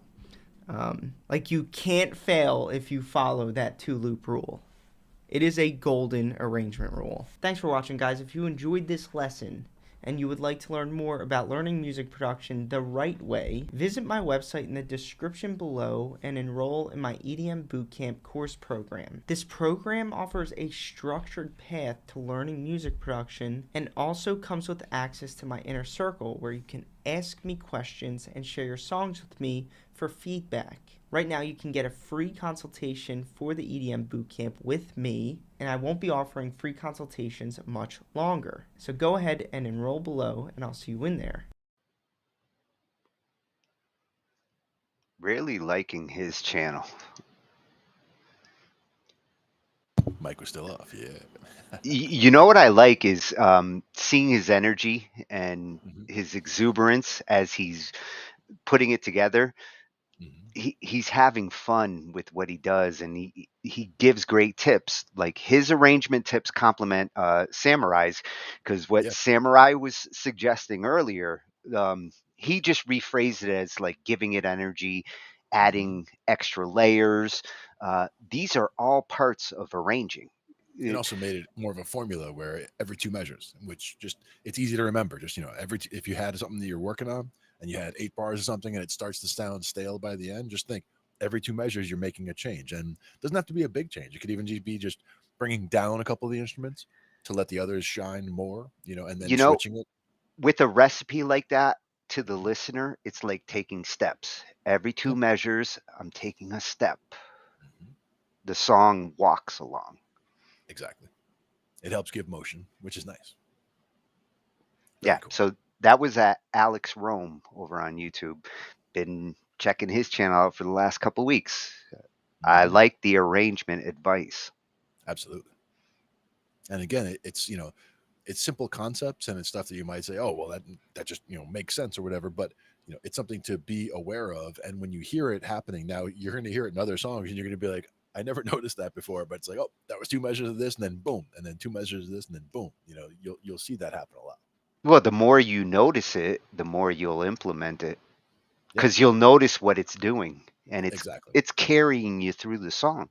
Yeah, and even if it's not those specific ones, and even if it's not every 2 measures, you'll notice that sort of thing. Is the song gaining energy, losing energy? What's changing? You know, what did they add? What did they take out?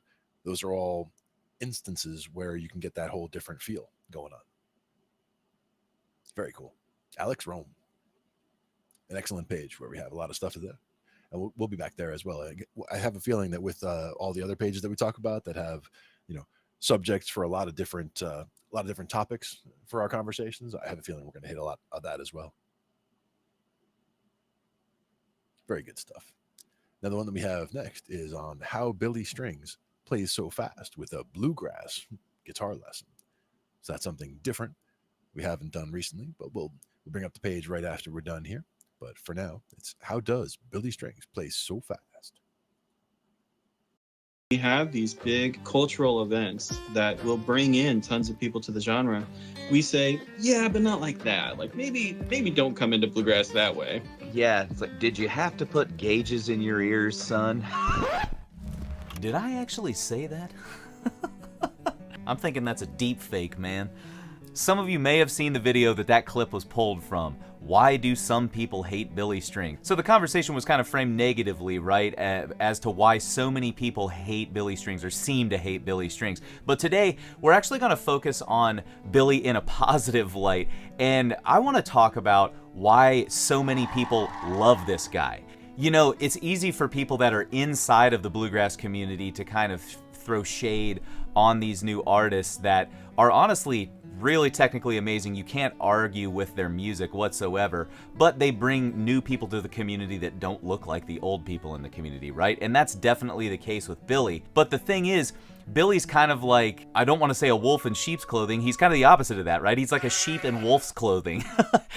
Because Billy is so steeped in the tradition of bluegrass flat picking. He always quotes that Doc Watson's music is one of the biggest influences, if not the biggest influence on his playing. And I think the fact that Billy is tied to that deep tradition of flat picking really makes sense for why he's such a virtuosic artist and why so many new people really appreciate Billy for who he is. A lot of those people don't know who Doc Watson is, that love Billy Strings and fall in love with his music, but they're impressed by that style of guitar playing because it's so technical, it's so precise, it's so fast. So today, I'm going to dive headfirst into what does make Billy Strings such a technical virtuoso on the guitar, and it's definitely tied to those roots and traditions that I was talking about earlier. We're going to really dive into some of the technical aspects and things in the right hand that I think you can start to incorporate into your playing if you're impressed by Billy's strings and you want to play more like him. It goes without saying that there are so many examples of Billy's playing that we could analyze to showcase his technical prowess on the instrument.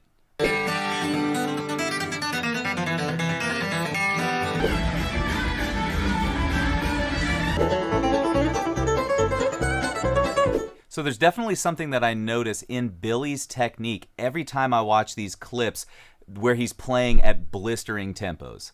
It has to do with his right hand, and it's called upstroke escape picking. Now you might be asking yourself, what is upstroke escape picking, Hayes? And for the rest of this video, by the way, that is such a mouthful to say, I'm going to call it USX. And guess what? That term was actually given to us by one of the greatest guitar YouTubers out there, Troy Grady.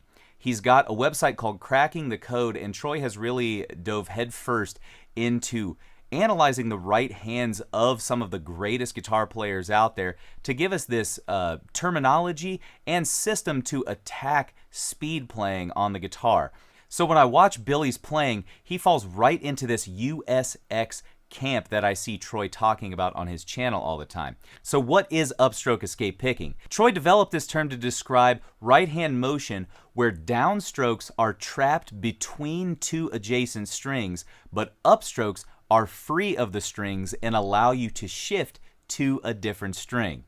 Now I know that sounds like a lot, but let me demonstrate it here for you. So upstroke escape picking involves this kind of supinated right hand where we kind of point our pinky toward the top of the guitar, and you can see that my downstroke is trapped between the strings, but when I come through an upstroke, my pick is free of the strings, and if I wanted to, I could keep playing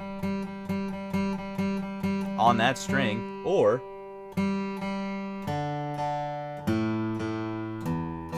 after each upstroke, my hand is free of the strings so it can shift to a different string. So if that still sounds confusing to you, let's look at Billy putting this to use in the infamous R Vinyl session of Dust in a Baggie. 20 long years for some dust in a baggie.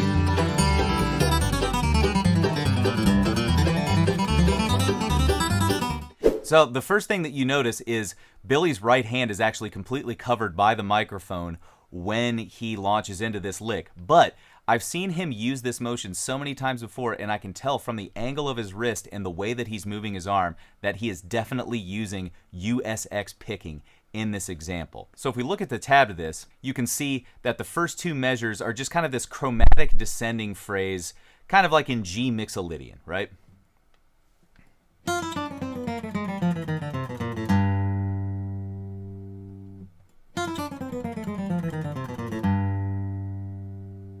Now, for a lot of us, our minds are already blown, right? We could spend the next year kind of unpacking that lick. But with USX right hand motion, I think it's going to make it a lot easier for you.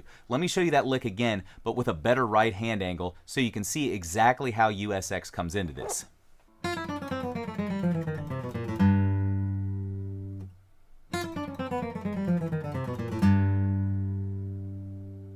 So if you notice, as I'm picking, my pick is caught between two strings after all downstrokes, but the upstrokes are free of the strings, allowing me to shift to another string.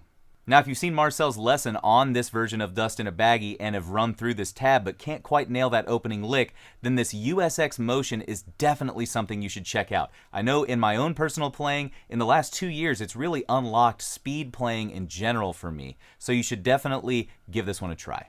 Due to the nature of the mechanics of USX picking, there are some kind of parameters that we need to keep in mind for when to employ this and how we can employ it to achieve clean, fast lines. So because we get caught between two strings on downstrokes, that means we need to be able to shift to another string after passages with upstrokes. Now, if we think about that, to get to an upstroke, that means we have to play two notes or an even number of notes. So USX picking is often employed in lines that are even groupings on a string. Or another way to phrase that is 2, 4, 6, 8 notes on a single string, starting with a downstroke on a downbeat, just like this lick that Billy played. If we look at the lick here on the screen, we can see that we play 4 notes per string and then shift down to the next string after each 4-note grouping. So now that we know the mechanics behind some of Billy's speed, how do we actually apply this to our own playing outside the context of this lick? Well, because there are so many good clues in this lick, let's actually use this in the context of a different song to see if we can get it to work first. Before we kind of create our own versions of these things, it's really great to be able to use the raw material given to us by these great artists and see if we can plug it in somewhere else. So for now, I'm going to pull up a version of White House Blues and show you a couple places that I would put upstroke escape picking with this lick into the solo.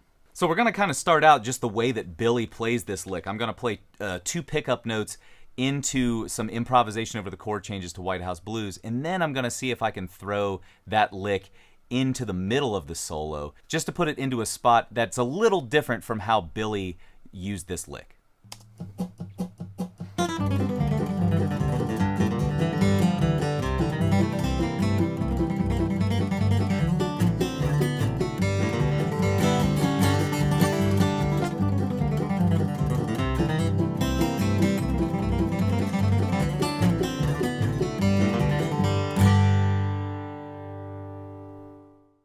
So you can see I managed to squeeze that lick into the changes to White House Blues on somewhat of an improvised solo there. Now you may be wondering, okay Hayes, that's really cool, you can play that fast, but how do I put this into my own playing? Step 1, work out patterns that you know are USX picking so that you can incorporate those into your playing as licks or standard vocabulary. This lick that's at the first few measures of Dust in a Baggie here is perfect material for that. But like I said, if you start on a downstroke on a downbeat and play any 4-note phrase that ascends or descends the strings, then you're safe. So work out a couple of those patterns and then try to fit them into solos or chord structures that you're already really comfortable with.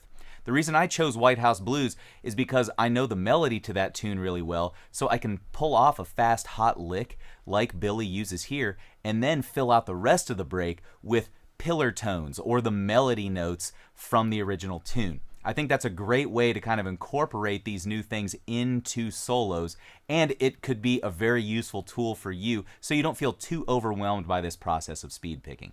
So one thing that I might suggest is getting your guitar and practicing these patterns on one string only, but see if you can go as fast as you can with as little motion and tension in the right hand as possible.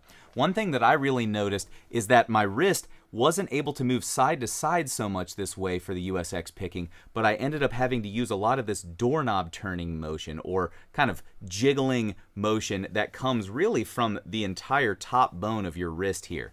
So just to give you an example of that, here's what it looks like.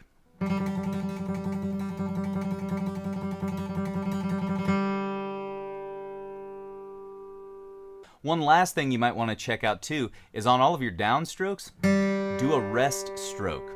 I found that this is really good to kind of bounce off of that string that's just below the one you picked through to get into that upstroke. It allows you to go through the string with a little more force and weight in that wrist and then bounce back so you can get a really strong kind of tremolo pattern if you're trying to practice that speed picking on only one string.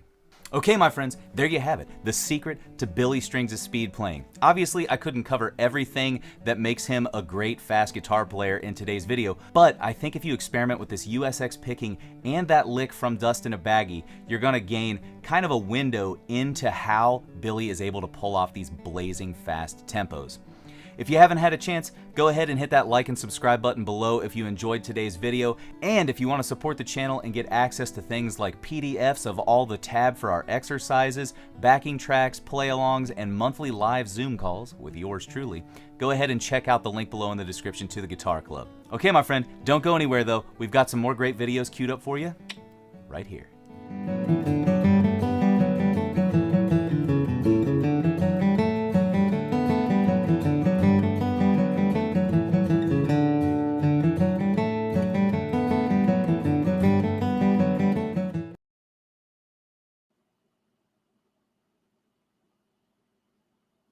Hayes Griffin. Very solid. I like that. Definitely had some good material there, some good info. Very solid routine. Now, that doesn't just apply to country either. That applies That applies to metal, that applies to rock, it applies to almost any style of music you would want to play, but it just applies and can be used in so many different styles because the speed picking that really is a good concept. The even number of notes. I saw one from Yngwie that was talking about 4-note, 6-note pattern to just use this pattern and you can and it helps you escape by doing that. Yes, this applies as much to metalheads on electric as it does to acoustic guitar playing. Yep. What he was talking about at the end there of the wrist movement to get that speed, that's a really good point. Mm-hmm. The only thing I would have loved to have seen is right after he did the is to just play that riff again from that angle and like do the whole thing from there. But same thing applies. I mean, you can see the motions, you can see the mechanics of how it works instead of being a whole big moving the arm up and down. And that was one that Victor Wooten went over in his groove workshop, talking about being able to, like, if he's going to play the same groove on bass, it might just be a 3-note groove that he's going to be playing for the next 12 minutes, let's say, and being able to do it just moving your hand back and forth, or just moving your whole arm back and forth, or just moving from the shoulder back and forth, like being able to do it from each position and have it sound consistent was something that he was big on, because that makes and difference. Also recognizing where you're the most comfortable, where your speed is at its best. Sure. But being able to play consistently from each position means that at any time, if you have a problem, like, somebody might say, I got a cut on my finger. I got a problem with my shoulder, whatever, like, any kind of problem somebody has, they'd be able to then compensate and play from a different position, but still get consistent tone and have it sound the same, or, the way that they want it to from any position. So good to be versatile in that way. Yeah. So good information, though. Yeah, he was another new find. And yes, we did subscribe. There's a guitar club, Glenn. We need to find out more about that. Hayes Griffin. Find out. At Hayes Griffin on YouTube. Very cool. And like I said, good information that applies across multiple genres. It's not it's not all bluegrass, even though it mentions bluegrass in the title. It applies just as much to metal as it does to anything else. Yeah, and I love metal and I love bluegrass. And my love for metal, next Monday, Metal Monday's coming back. The return of Metal Monday coming back at you. Nice. Mr. Jacobs. Oh, he's been cooking. And in the meantime, this has been Glenn and Tony from Talkin Shhh. We talked as quietly as we could. And we went a little bit over, but that's okay. I think they'll excuse us for going over a little bit. We had a lot of Elon spanking me. That's all right. We get by, man. We get it all done. But thanks, everybody, and we'll see you guys next week from us on Thursday. To you. Later. Night, everyone.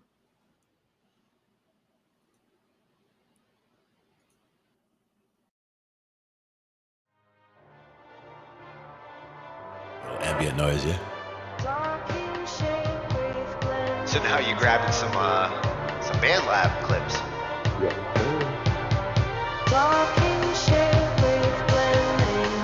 Now for me, that would also be something where I would use like volume automation and like bring that from the bottom, like bring it in and then bring it back out. And these are the kinds of sounds you can scratch.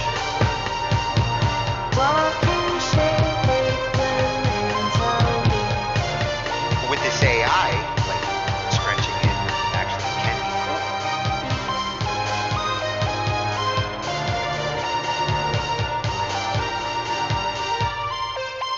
Oh, that was perfect for the interlude too. Ends it right in the right I spot. didn't even notice 40. I